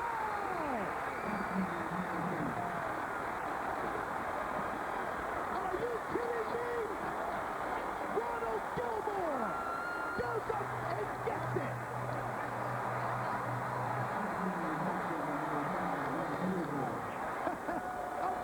Every time I say don't do something, they do it, and there's a touchdown. Stop telling them what to do. It's a good thing they can't hear us up here, George. This is just your classic Hail Mary. Ronald Gilmore, 6'4", 195 pounds. And with defenders all over him, comes down with the football. 50-yard touchdown play. And Jacoria's point after is good. And that is the way the first half ends. We need halftime. I need halftime. This has been a barn burner. Well, Gilmore is such a big target in so many ways. This time does just a tremendous job. Sees his quarterback in trouble, just go down as deep as you can get. He doesn't even get off his feet. He's just such a long guy. Extends for the football. And unbelievable, Mario Mouton was back there with him. And look at Carey. Folks, this has been a lot of fun, and we still have 2 quarters left to play. And yet, the real show is about to start. As our Southwest Airlines halftime report is going to be coming your way in a second. As your efforting coach, Johnny Thomas. Coach Thomas, are you with us? Yes, sir. Great play at the end of the first half. You can go into halftime now with a little momentum. Yeah, we're going to halftime with a little momentum. We got to come back out and play defensive football. I made a mistake just before the half. Tried to make a fake punt, yes, sir. Fake punt call from the sideline. We didn't pick it up, and then we gave Jackson good field position. Then we could have punted the ball and gave him, and we could have got good field position, but I blew that one. So we still in it, and I still think that we can win. Hey, Coach Don McPherson here. Jackson State has run the football probably more than you expected. What's your adjustment to their run game? Well, we're going to have to get more men in the box. We thought they were going to throw the football more often than we anticipated, but we can make the adjustment to second half. We just got to shut them down. We can't let them score again in the second half. We got to give our offense a chance to win the football game for us. Coach, thanks so much for taking the time to talk to us. Good luck second half. Coach Johnny Thomas, the head man at Alcorn State, who, as the time was running out in the first half, his quarterback, Donald Carey, throws the Hail Mary that Ronald Gilmore brings in and brings the Braves within 9 in this great football game. Welcome back. It's the Capital City Classic here on Black Entertainment Television.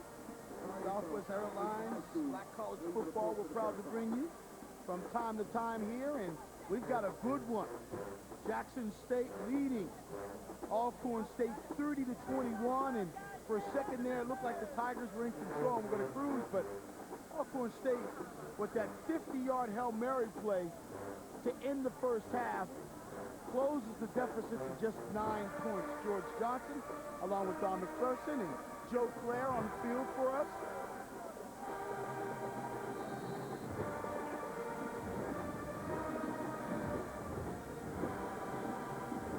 So Jackson State, who had won the toss in the first half and elected to defer, getting the football to start off our second half.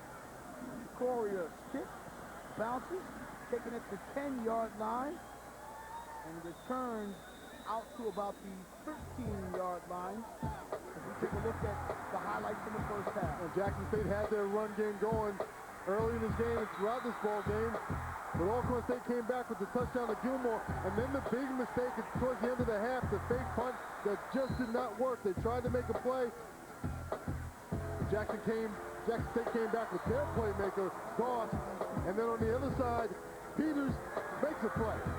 Off the missed tackle by Andrews, Peters makes the play to get into the end zone, and then we had just back-to-back huge plays. First, a big play by Manning, who takes it the distance, and we all thought it was all over. Jackson State was just going to walk away with this whole thing, but then Donald Carey comes back, scrambles a little bit, and just throws this ball up into the air for the Hail Mary, and guess who comes down with it? Mr. Gilmore for the score. So we start the second half, and Tanaka Counselor, who scored that first touchdown in the ball game, takes the handoff, picks up close to 5 yards on the play. Counselor in the first half rushed for 65 yards, including that 20-yard touchdown that I talked about. Let's get a good look at Johnny Thomas, who said that he made a mistake in the first half with that fake punt. He thought that really hurt his team. It resulted in that touchdown by Goss. And maybe, just maybe, if they had punted the football, it'd be a different story right now. But his team trails by a 9, fumble, Counselor, picked up by the Braves. And our first big mistake, let's say our first big mistake for Jackson State there, a fumble. And I'll turn it around. This is the first opportunity for Alcorn State to make something big happen. They've got a chance now because they got burnt so much with the run game in the first half. This time, Counselor gives them a gift. This is Counselor switching hands with the football and gets it knocked out. Here's a big opportunity for Alcorn State. Recovering the fumble was Howard Clark, who just happens to be in the right place at the right time, number 44. So it's 1st and 10 now for Alcorn State. They have the football at the 33-yard line, I formation. And they're going to the air right away. Looking downfield, touchdown Alcorn State! And Chris Peters coming up with the big play and the big catch for 33 yards and a score. My, oh my! We saw Watson, the corner, get beat earlier by not being aggressive against the football. This time he doesn't read Peters, and he doesn't know the ball's even been thrown in his direction. Right side of your screen, it's a long throw from the left hash. Peters sees the ball, he just stops, throttles down. And Watson has no idea the ball's in the air. Huge play for Alcorn State. Kick is good, cuts that lead now to just 2, and boy, credit Johnny Thomas and his club. They get the turnover, and what you want to do when you get a turnover is turn it into something positive, and they do so right here. And it almost nullifies that fake punt that didn't work. Absolutely. You talk about taking advantage of an opportunity. Yes, it's a mistake by Jackson State, but it's a big opportunity for Alcorn, and they capitalize. So now we're going to see what the other man on the other sideline decides to do. In fact, he talked to Johnny Thomas yesterday, and he told me, he said, me and Robert Hughes are great friends. We really like each other. He asked Robert Hughes yesterday how he felt about Johnny Thomas. He said, I was with him. He said he was going to turn this thing around, and they weren't patient with him, and they should have been. And they now have stuck with him, and he has a good record. But there's a mutual respect between these two head head coaches in Johnny Thomas and Robert Hughes. I think when you talk to these guys, and one little bit of a shift there for Alcorn comes down the huddle in a different way on the kickoff coverage. But when you talk to both coaches, you realize they're both class individuals. How can they not be friends? So Chicoria will kick the football off, and we got a brand new football game here, folks. It didn't take long. On the return, Michael Goss, and Goss takes it up close to the 30-yard line. A 26-yard return on the kickoff. That's where Jackson State will take over first and 10. Whenever you're the underdog, the thing you always tell your team is that you want to stick around. The longer you stick around the ball game, the better chance you have. And right now, Alcorn has stuck around and made this a ball game.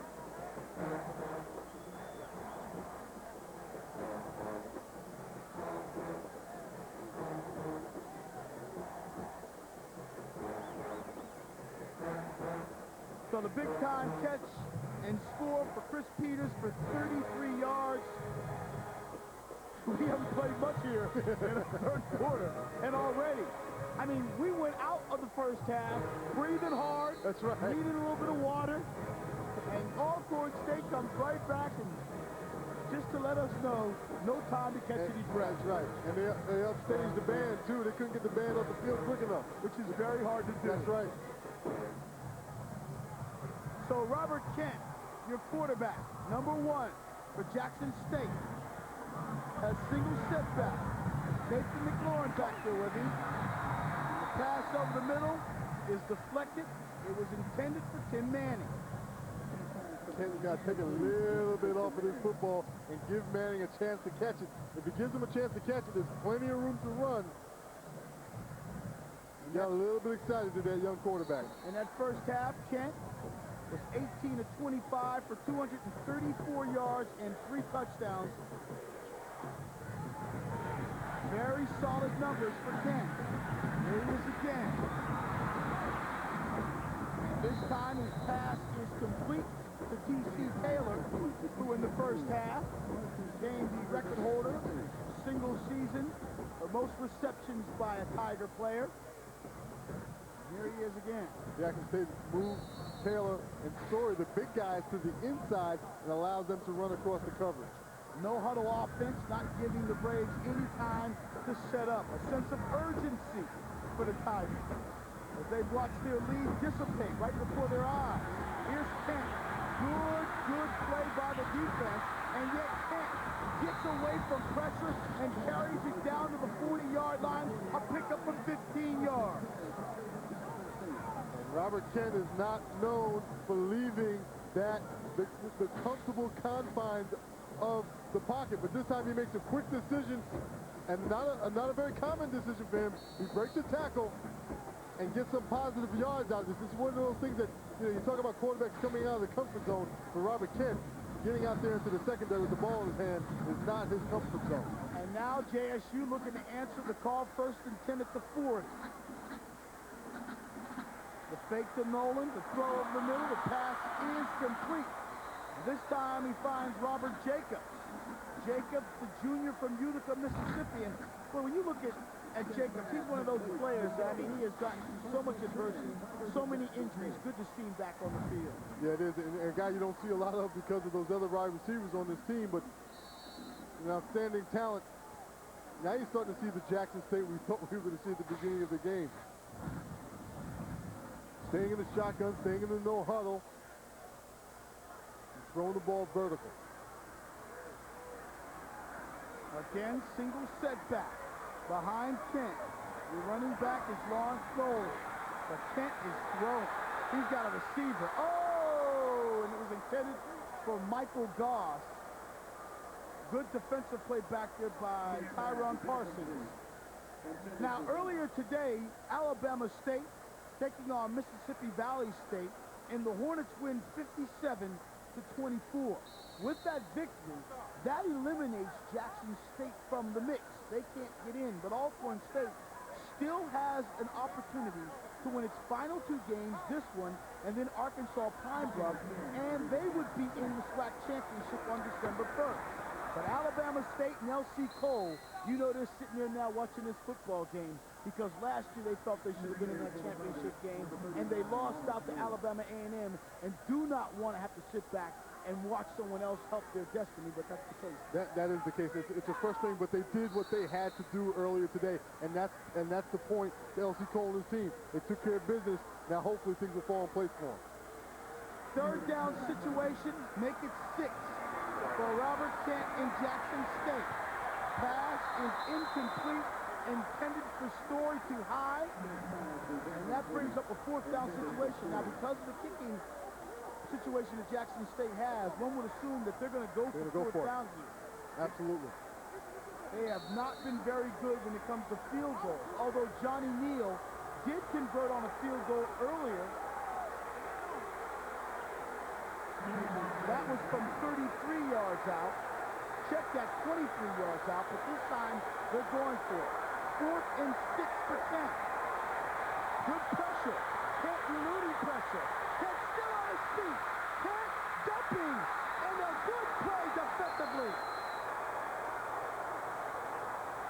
Willie Blair, one of the players in the mix there with the pressure. And now Jackson State is 0 for 2 on 4th down situations. And because they're 0 for 2, Alcorn State takes over 1st and 10 in their own territory. This portion of today's game is brought to you by 1-800-CALL-AT&T for collect calls. Well, it looks as if momentum is starting to shift a little bit here. Don McPherson and George Johnson, and Donnie's up here in the booth with me. Joe Claire down on the field. But Don, if you're talking about momentum, I mean, they get that big play, and we asked Coach about that. I mean, Alcorn State obviously went into the locker room feeling very good about themselves. Then they get the break with the fumble, they get the quick score. They must be, just rolling there. Exactly, and the confidence has to come with some poise right now. They can't think that the game is over, that just because they have a little momentum, have to play with some poise. Here's Carey on 1st and 10. Ooh!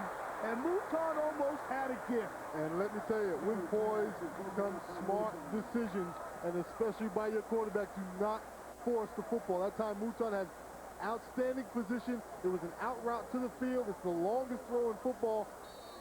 And if it's not thrown on time, don't throw it. Let's go on down. Well, Joe Claire's on the field. We'll go down to Joe after this play. 11:42 left here in the 3rd quarter. So it's now 2nd down and 10. Single setback to Emmanuel Tyler behind Donald Carey. And he gives it to Tyler, and nothing doing as he runs into a brick wall. Let's send it down to Joe Claire. Joe? Well, you know, if you want something right, you need to send a black woman to do it. I'm down here with Miss Robbie Price, the executive director for the Capital City Classic. How are you? I'm fine, thank you. Now, today's turnout is incredible. What do you have to say? First of all, I just want to say thank you, God, for standing behind us and making sure that we had a good day here in the city of Jackson. Now, you're joined by the Lowlifes, a rap group who came all the way from California to be here. Yes, sir. To let you know, we are international. International. I'm down here with international players and big dogs. I'll holler at y'all later back up in the box. Peace, man. Y'all be cool. I'm down here with the ballers. Joe having more fun than anybody on the field playing right now. Here's Carey on 3rd down. In the pass, again defended by Mouton. Doing a good job out there on that cornerback position. Sorry about that. I'm saying you're exactly right. He's doing an outstanding job of breaking on the football. He almost had a pick that could have been a touchdown. That time, a nice break on the ball and a break above the play. He's got outside position in a trail position. He really is not in a position right now to make that play, but he has nice speed to close in on the football. And it looked as if Gilmore was wide open. 5th punt of the ball game now for Eddie Sikora. He has punted the ball pretty well, and another nice hit. Very good punt this time. And a fair catch by Tim Manning. So the ball is down at the 37-yard line. 1st and 10 is where Jackson State will start things. Moon over Parador? No, Moon over Jackson. Here at the Capital City Classic. What kind of moon is that? Press it, move, press it. And Jackson State with the football, and Robert Kent found a little daylight and would have been gone for a lot more yards had he not tripped over. Looked like his own man on that play, 1st and 10 inside the 10-yard line at the 6 as he carries it out close to the, I guess, 16-yard line. No, they're going to mark it at the 14, make it 2nd down and 4. He's got a little grass in his face mask. It's taking him a long time to get that grass there. This is a guy who's used to 4 wide outs and staying in the shotgun, and that time they made him run the option. I formation behind Kent. Again, a broken play. Again, he gets away from the defense. This time gets a 1st down as he lowers his head. We'll be back right after this.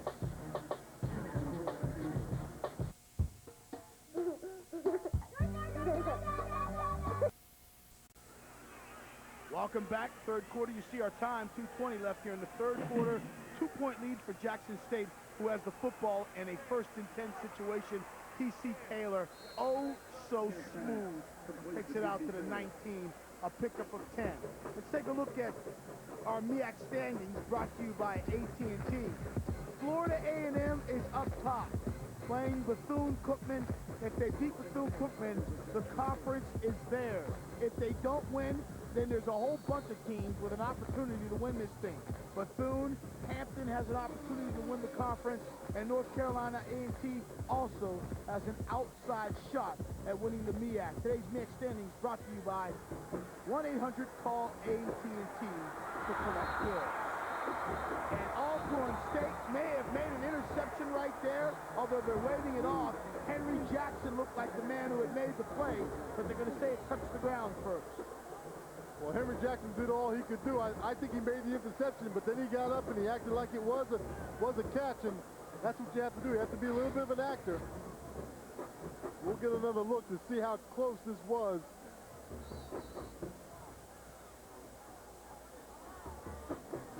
Yeah, looks like it good. Ah, good call by the official.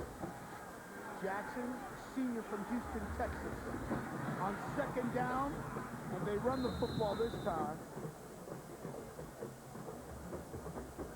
That is Tanaka Counselor with the carry. He picks up about 6 yards on the play, and that'll make it 3rd down.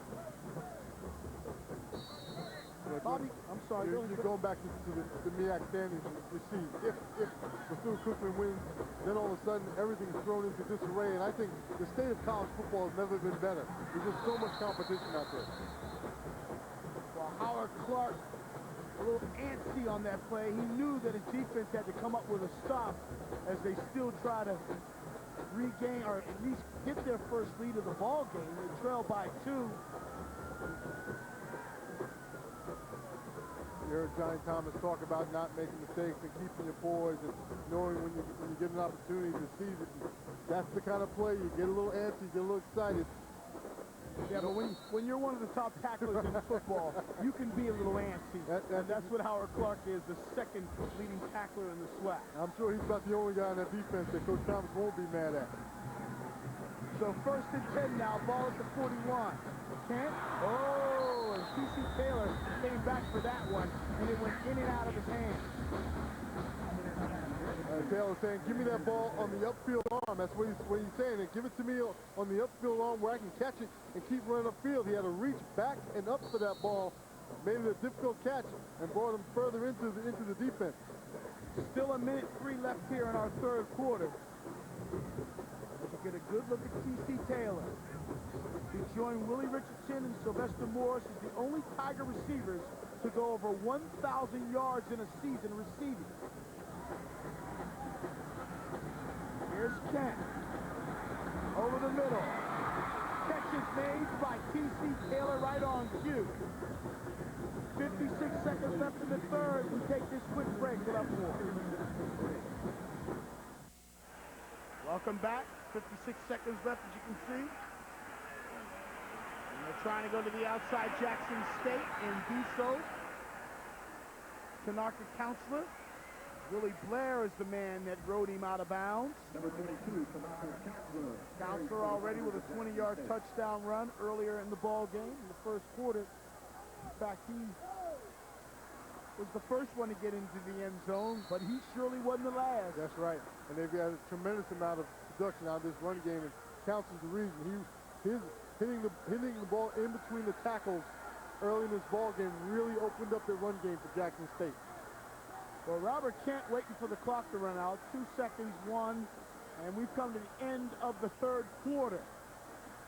And after 3 quarters of play, this has been a good football game. We still got a lot of action coming your way. 30-28, Jackson State in the lead. Well, over the years, Jackson State has sent several receivers to the National Football League, and they're saying that the newest addition to the league is going to be that guy right there, T.C. Taylor, who today broke a record that was set single season for most catches by a guy by the name of Sylvester Morris. And a couple of years ago, you see Mark Washington, their former quarterback, throwing old Sylvester Morris. They knew that this guy was going to be a big-time player, and he was. He was drafted in the first round by the Kansas City Chiefs and immediately made an impression with that club. In fact, was slated to be a starter. As you think about the first-round picks that have come from this school, Jerome Barkham, Donald Reese, Walter Payton, Robert Brazil, the great linebacker, Lester Holmes, and then, of course, most recently, Sylvester Morris and Rashard Anderson, the defensive back who went to the Carolina Panthers. When you talk about this being the SWAC conference, and you talk about all the great players that have come out here, you look at all those first-round picks. It's impressive to have players from your school drafted at any level, much less have a collection of first-round picks. And all those guys not only were first-round picks, but had great NFL careers. Jackson State with 487 total yards to Alcorn's 301. Kent looking for a lot more. This pass is too far out of bounds for Lawrence Story to make a play, although he's been known to make some great catches. And while we talk about T.C. Taylor, you're looking at this kid right here, Lawrence Story, 6'6", 205 pounds. He, too, is a big-time pro prospect. In fact, the scouts have been coming to the school to look at him and have run into T.C. Taylor. Right, you look at Story on paper, and you see the size and the speed and all the things that you can see on paper, and then you come out here and you see him, and then you see T.C. Taylor, and you see these 2 giant receivers, and you just have to be impressed with the pro scout. He spent a little bit more time in Jackson. And here's another player in the making, and that's Robert Jacobs. He's 6'2", 208 pounds. I mean, it's just unbelievable the depth here at Jackson State when it comes to receivers. And if you catch the ball, and this is all those young men out there, this is a place you might want to consider. Well, you know they're going to line up most plays with 4 wideouts on the field, so your chances of getting out in the pattern are very good. And Jacobs, as you mentioned, is a guy who's had some adversity, but there's still plenty of room on the plate. Once he gets on the field, he gets some action. And we didn't even mention Tim Manning and Michael Goss, who have also made big plays in this game. Goss with 2 touchdown receptions. All wide receivers. Here's Kent over the middle. This time, a good defensive play for Alcorn State. That was Tim Bax who came up and knocked that one down. Jackson State had 2 receivers in the same area, and what that did was made it a difficult pass to complete, but also Kent had some pressure in his face and some guys around him, and give Alcorn some credit. They're keeping the pressure on both in the secondary and up front. Taylor, 7 catches. Goss with 4, Manning with 4. This time they keep it on the ground and give it to Tanaka Counselor, who had 86 yards prior to that carry. He's working towards a 100-yard day. And again, something we hadn't expected, nor did this man, Harold Clark, expected he's going to be making so many tackles on running backs tonight. Coming in, Jackson State was averaging just 99 yards rushing as a team, and that was 7th best in the conference. So obviously not known for running, but they've done a good job in this one. This time, it's the tight end. And boy, are they spreading it around or what? Kendrick Travis with the catch this time. He takes it inside the 15-yard line. And that time, Travis, the tight end, he didn't come from the wide outside. He came from inside, so he just kind of sneaked out into the secondary, and there's no one around him, giving him plenty of room to run the secondary. And again, these guys are sliding around. They need to change those cleats.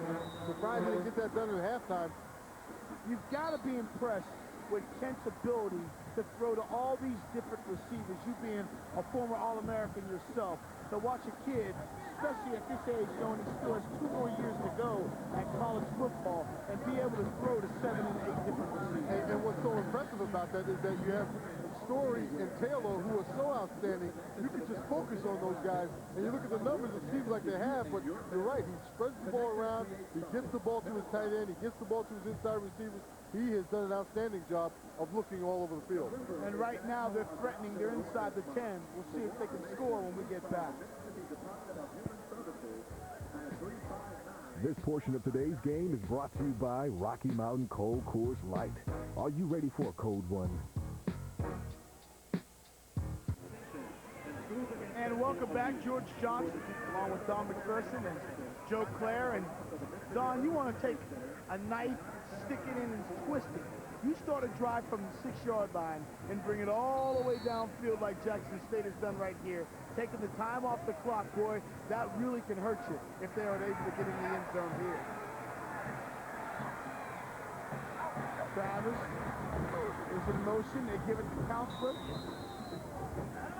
And this time, Counselor picks up a couple of yards before being brought down by Tommy Tedford. You're right, Jackson State has done it with so many different ways. Like you said, spreading the ball around to different receivers, doing it in the run game, not only between the tackles, but getting their running backs out into the perimeter. They've done it in every way on this drive. 2nd and goal. Ball at the 7. 10. Rolling right. Got time. Gonna race into the end zone. Touchdown, Jackson State.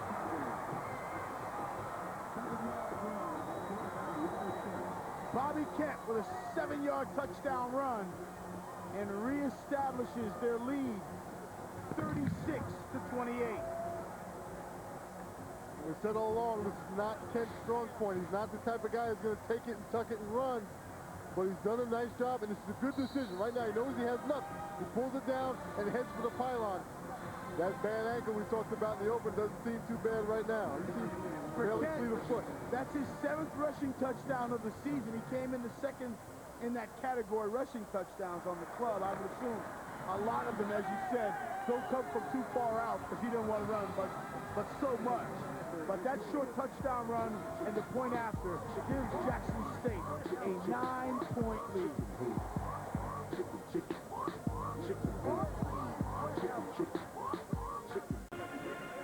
Welcome back here to Jackson, Mississippi. Southwest Airlines Black College Football here on BET, where Robert Kent has just scored from 7 yards out, and for the 10th time in his career has gone over 300 yards in a game. In his 2-year career here at Jackson State, Robert Kent is a special athlete and still has 2 years left to go before it's all said and done here at Jackson State. Got a bobble, got a loose ball, and Jackson State looking to get it. Let's see if the Braves are able to hold on to it. Well, the Braves obviously still have the football, and they'll take over 1st and 10 at the 31-yard line when we get back. And we're back where Jackson State leading by 9 points and looking to up their record on the season to 7-3, 5-2 in conference play. This is their last conference game of the season. Next week they take on Tennessee State, a game that was canceled earlier this year because of the tragedies up in New York City and in D.C. and Pennsylvania. Alcorn State, 1st and 10, gets it off to Peters. Peters takes the catch, picks up maybe 3 yards before being tackled. Let's send it down to the field and Joe Claire. Joe. Yeah. Check this out. I'm down here partying, number one. But let me tell you about Bobby Kent. I talked to one of the trainers. They said that, you know how his ankle was bothering him? It still's bothering him. He's going to be hurt tomorrow, but they say the kind of player that he is, he's not going to let it show today. Now, I mean, that is a testament to the spirits of this game and that team. All right? Now, all right. My question is, would you have come if your ankle was bothering you? Yeah, if they got my paycheck? Nah, yeah, I'll be here. All right, Joe. I had a feeling he was going to answer. And I thought he was just partying down there. He's been digging up some stories. Yes, he has. I'm trying to find out things. So Alcorn State, with the carry, picks up about 6 yards on the play.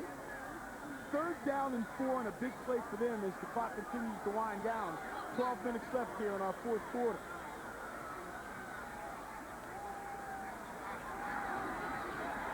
And here's carry. Oh, a little bit of trickery, and it's the Statue of Liberty. Still on his feet. The running back for Alcorn State is Andrew Burks, and he picks up big yardage for a 1st down for the Braves.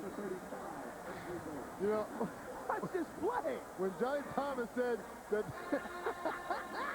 wow, that was perfect. It's a great play. I haven't seen that since the 7th grade at Allen Eden Lords in the playground. I thought he messed up, and they took it from him. That's sweet. 32-yard pickup for Andrew Burks, the freshman. And the Braves have great field position at the 31-yard line, 1st and 10. Inside handoff, no, this time no play action. Downfield, and his receiver slipped and fell, and no flag. It was intended for Ronald Gilmore. Time now for Microsoft Xbox Fantastic Play of the Week. Today's Fantastic Play of the Week is brought to you by Xbox. The future of video games has arrived. Check it out at Xbox.com. And what do you think this play is going to be? What do you think it's going to be? There's been a lot of things, but it's got to have Hail and Mary attached to it. And this is that 50-yard play that ended the 1st half. Donald carry to Ronald Gilmore. And Alcorn State took momentum with them in the halftime. Today's Fantastic Play of the Week is brought to you by Xbox. The future of video games has arrived. Check it out at Xbox.com. So there's a timeout on the field. 11:15 left here in our football game, and Alcorn State look disappointed. This program is brought to you. Well, the Capital City Classic is winding down, and we're under 6 minutes to play. Jackson State has been in control throughout, never trailed in this one, and looking for more, although can't get rid of the football this time, and will take the sack. And let's go down to Joe Clare. Yo, late in the game, you start seeing players get frustrated and things going on. Well, I don't think you understand the magnitude of this rivalry. There was a game that people still talk about where the coaches of this game actually fought each other on the field. That's how deep this rivalry goes. They fought over the type of ball that was going to be used in the game. So today we see a nice football game. There's not a lot of, fighting and stuff going on, but it could happen. Watch yourself. I'm staying out the way. Until next time, it's your man, Joe Clay. Matter of fact, I'm leaving. I'll see y'all later, George. Don't you? You want a paycheck, don't you? Not if they start fighting. Uh-oh. Oh, and Teagle had all kinds of real estate in front of him and slipped and fell, and it's, again, that problem you talked about throughout. There is something on that field that has these players fall down. Is it cleats? Or maybe did they water it? It may be that the field is dry, which is unusually dry for this time of year. It's been a very warm fall, so maybe the field is just dry, and you look at there are those patches of dry spot, and they just don't have the right shoes. Those are not thick cleats that can dig into a dry surface. Those are good for nice, soft Bermuda grass.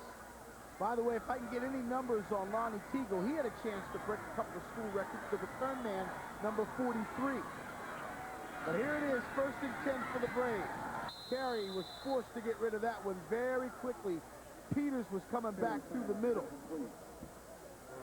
And Carey, 21 of 41 for 285 yards, and has thrown 4 touchdown passes, but even more important, no interception. No interception. You throw the ball up 42 times. The old Sid Luckman used to say, you throw the football, 3 things happen, 2 of them are bad. Right. Incompletion, interception, and the completion, and no interceptions in 42 attempts. That's an impressive day. He is going to be a good player as time progresses. I got a feeling these two teams are going to be battling each other with Carey and Kent and quarterback. Oh, this time Carey is intercepted. intercepted. Picked off by number 8 for Jackson State, Michael Caraway. And for Caraway, that's now 6 interceptions on the season. And we saw Caraway make a play at the line of scrimmage down by the end zone, and we know how aggressive he is with 45 tackles. He also has 6 interceptions on the season because he's a great center fielder. The former wide receiver who they switched to defensive back last year, and boy, what an impression he's making. He's had an outstanding season, and this one is going to put a cap on this ball game for Jackson State. He's played an outstanding game in so many ways. 4:54 left in the football game. Jackson State protecting its lead. Robert Kent, little option, Counselor, little run, and ran right through another defender. Boy, he has no problems whatsoever lowering his head and running into folks. That time it was Tim Bax. Robert Kent just did something that a lot of option quarterbacks don't do, and that's he got past his option read and he kept his eye on the option man. Watch it. He's past his option read. That's Clark. Keeps his eye downfield, gets the ball to Counselor for the first down. Counselor just running hard after that first down carry to the 17-yard line. A pickup of 15 yards. First and 10 again. Kent throwing. T.C. Taylor could not make the catch. And Blair was there defensively to knock it away. Boy, you're so right about Carey and Kent and how many great ball games these two quarterbacks are going to play against one another, and just how much fun it's going to be to watch them mature. This time Kent could have put a little more air on it or done what he'll learn over the years, which is called the throw behind. And that's throw that ball to that outside back shoulder of the wideout, let him turn him around with the throw. Here's Counselor. Counselor immediately brought down by Thetford, number 94, grabbing those legs, not allowing the young man to pick up big yards, setting up a third down and long. Clock still running, though, as we approach 4 minutes left.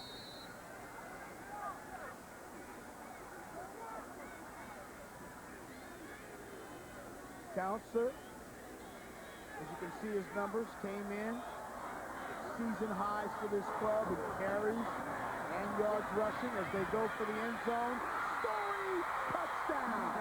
And you wondered when Lawrence Story was going to get in the mix when it came to touchdown catches. And he gets one right there, his 4th of the season. Well, they've been spreading the ball around to so many different guys, and they're moving their wide out into the middle, to the slot position. This time, Story was on the single side by himself with Parsons. And it's just a jump ball. Story's got Parsons by at least a half a foot. And I don't know if they're padding this, but I mean, they say even Story's playing with a fractured thumb. So I just figured I'd throw another injury report at you. That you don't believe in any of them. These guys are hurt. Lawrence Story with the catch. 4 plays, 32 yards that drive. It's all Jackson State after this.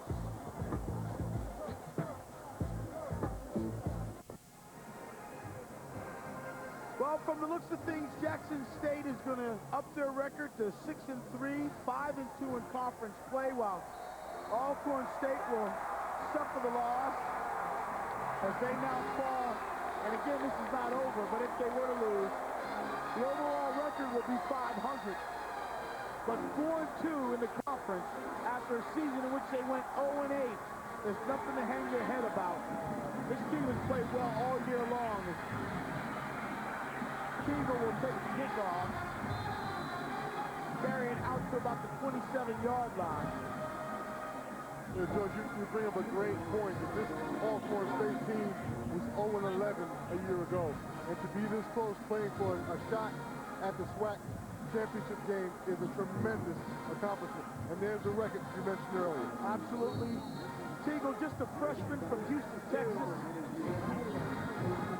I don't know what ward he's from, or whatever ward he is from. They're hyped right now. Don't know. Hyped down there, right? But I know they're hyped down there in Houston.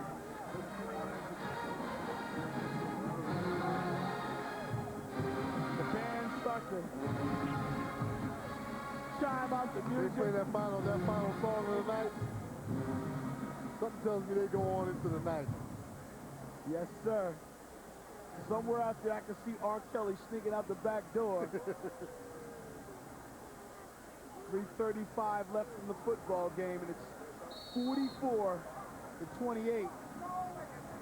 Alcorn State, if they want to make any kind of noise, they're going to have to do it very quickly here. And it looks like Jackson State still showing all kinds of looks on that front line. Carey forced to throw it very quickly. Completes it to his wideout, Peters. But look at Peters. Peters is just upset throwing the football at the defense. And that is not what you want, because officials are going to throw that flag in a moment. Exactly, and of course that's something that Coach Thomas said. Keep your poise, don't get that penalty. But what Jackson State is doing with their linebackers now is showing a little blitz, showing pressure, and what that does is it doesn't allow Curry to get back and throw the ball deep. He's got to throw the sight adjust, he's got to throw it quick. And they're still bringing him. Carey steps up in the pocket, throws downfield, and Peters can't make the play.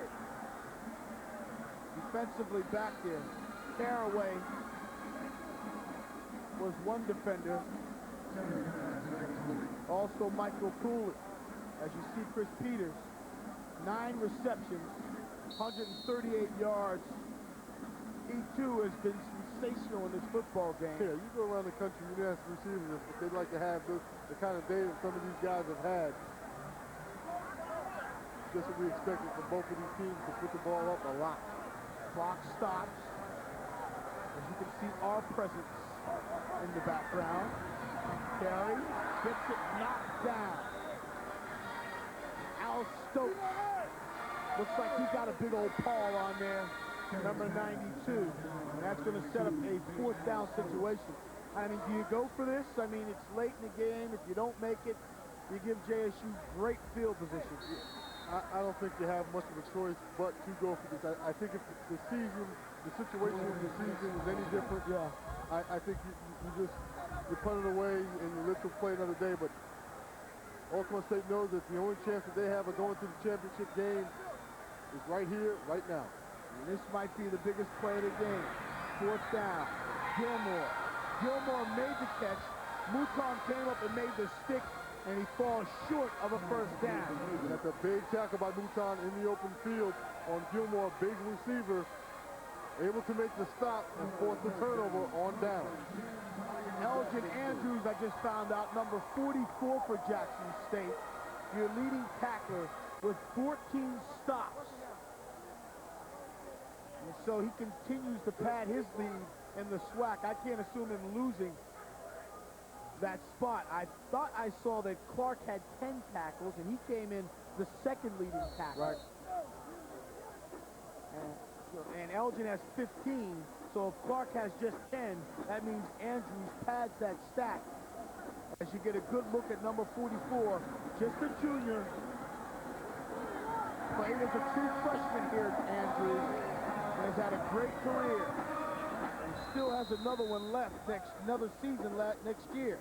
As they give the ball to Nolan, and again, just to make sure they don't lose it, Nolan's the guy that they put it in his hands, and he will not drop that football. And that's about all that Jackson State has to do at this point. So now we're talking about championship. You and I have already seen Alabama State and L.C. Cole and the capabilities of Darnell Kennedy and his crew. Alcorn State loses this football game, and they're pretty much out of this thing if Alabama State can continue to roll.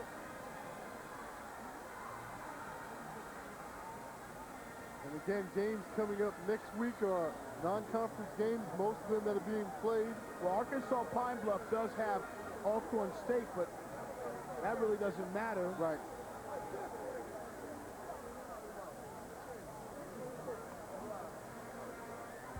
As for Alabama State, and we're trying to effort best we can as to their schedule coming up.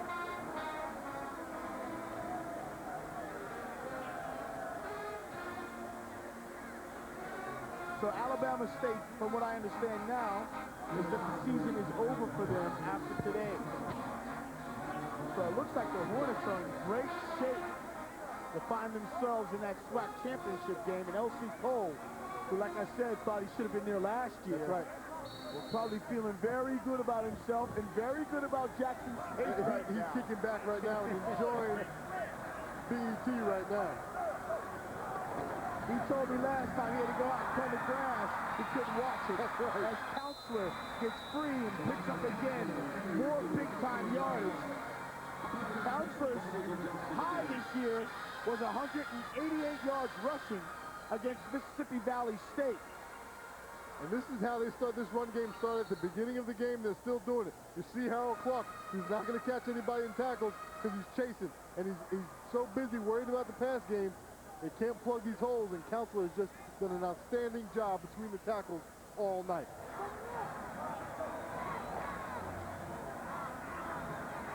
So here's Kent going to the corner of the end zone and a touchdown to Lawrence Story. So Story with back-to-back touchdown catches, and this one now is gone. Over. 50-28 is your score, with just 2:10 left. Lawrence Story, who came into the game with just 3 touchdown catches, he too, and you talk about the injuries, but it has slowed him down. They expected big things from him. And to get 2 touchdown catches in this game, really feeling good to him, I'm sure. Absolutely, and don't underestimate the fact that so many teams were looking at T.C. Taylor, that it opened things up for Story. But you see that throw, though. What a nice throw by Kent. As you see Robert Hughes, and then we cut to Johnny Thomas. And that, of course, means different attitude. Off the fake, and Jackson State. Then again, in the 2-point conversion, Chris Jones carries it in. And Chris, I know, just a freshman, is a little too happy when you're up 52-28. That's exactly right. It's time to show a little class and understand you're playing against a team that gave a tremendous fight today. It was a tremendous ball game, and the score really doesn't indicate at this point what a hard-fought game this was by both teams. That drive, 3 plays, 34 yards. They get 8 points out of it. The 6, and then this, the 2-pointer. Yeah, just a little bit of a botched play, a botched snap. And Jones has the speed to take it in for the 2, but it wasn't intended to be an extra point. So 1/2 now of the SWAC championship game has been settled today. You've seen it here on BET. Alabama State winning earlier today. Alcorn State losing. And there we have, in these 1/2 of the ball game, we'll bring you here on BET. Alabama State, Southern and Grambling play next week down in New Orleans in the Superdome. And let me tell you, that is going to be a football game for you. All of a sudden, the Bayou Classic is one of the biggest games of the year. This is what I'm talking about. College football is so exciting this year. Everything is coming down to the end of the season. You know, a lot of fans on the other side of this field have left. But the Jackson State folks still down here and partying hard.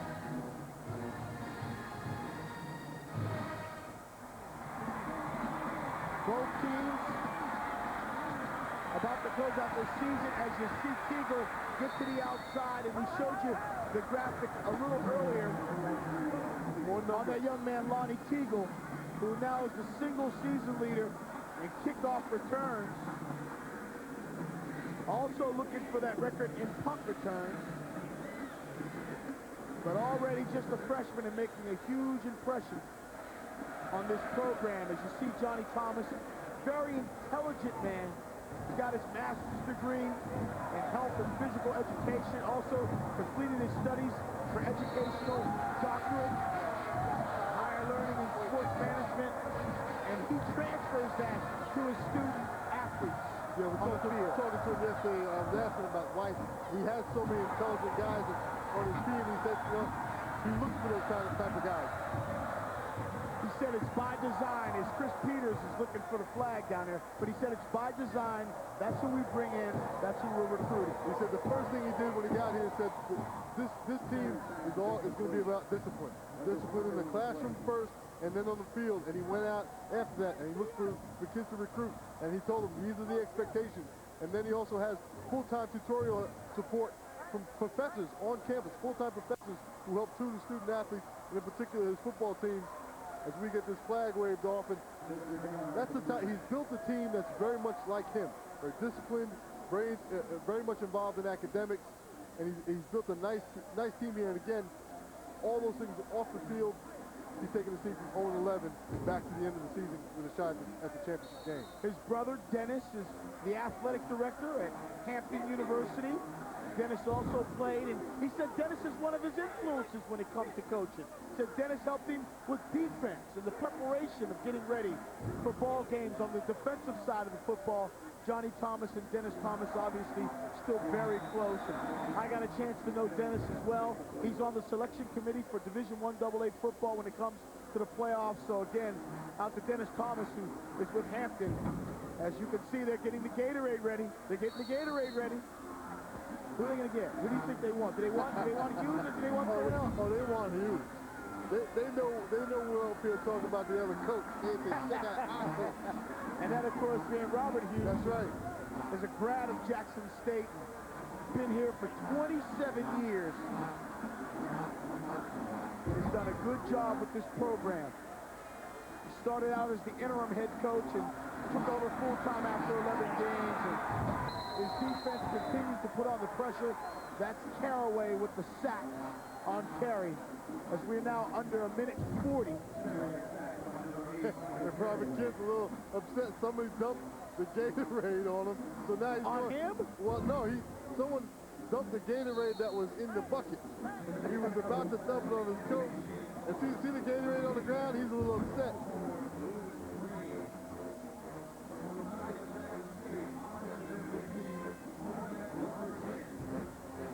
So it's 4th down for... There's the Gatorade. Alcorn State as he, you know, that's a good thing, because that stuff looks real nasty. That's the first target Robert Kent has missed all day. There's your other bucket, though. We'll see what they can do with that one. See if they can complete it, as Alcorn State looks to complete this 4th down, and they go deep to Chris Peters, and Peters is extremely emotional and very frustrated. Today's Black College Football Classic has been brought to you by Southwest Airlines, the low-fare leader for 30 years.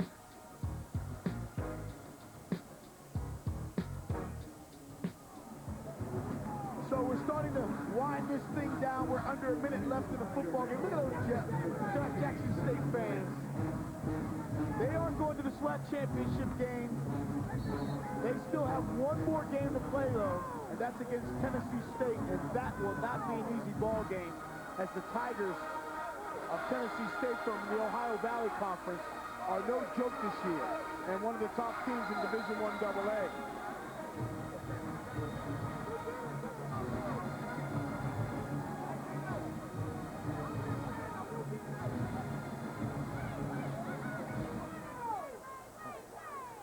Got a new quarterback in the ball game also for Jackson State. I would assume that Bobby Kent said, I'm done. Look at our championship game again, just as a reminder, December 1st, 7 o'clock. It'll be Alabama State taking on the winner of the Southern Grambling matchup. And coming up next here on BET, Comic View.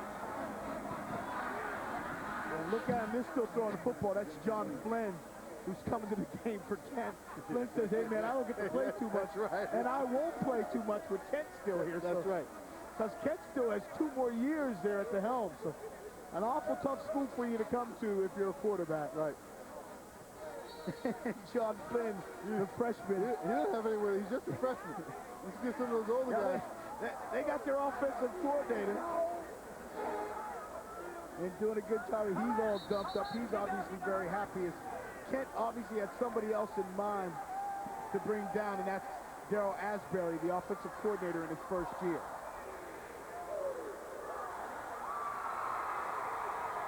So once again, the victory going to Jackson State as they win this one by the score of 52-28. The next time we see you folks will be in Birmingham. We bring in the SWAC championship game. For Don McPherson and Joe Claire, I'm George Johnson. Thanks for joining us. See you in December.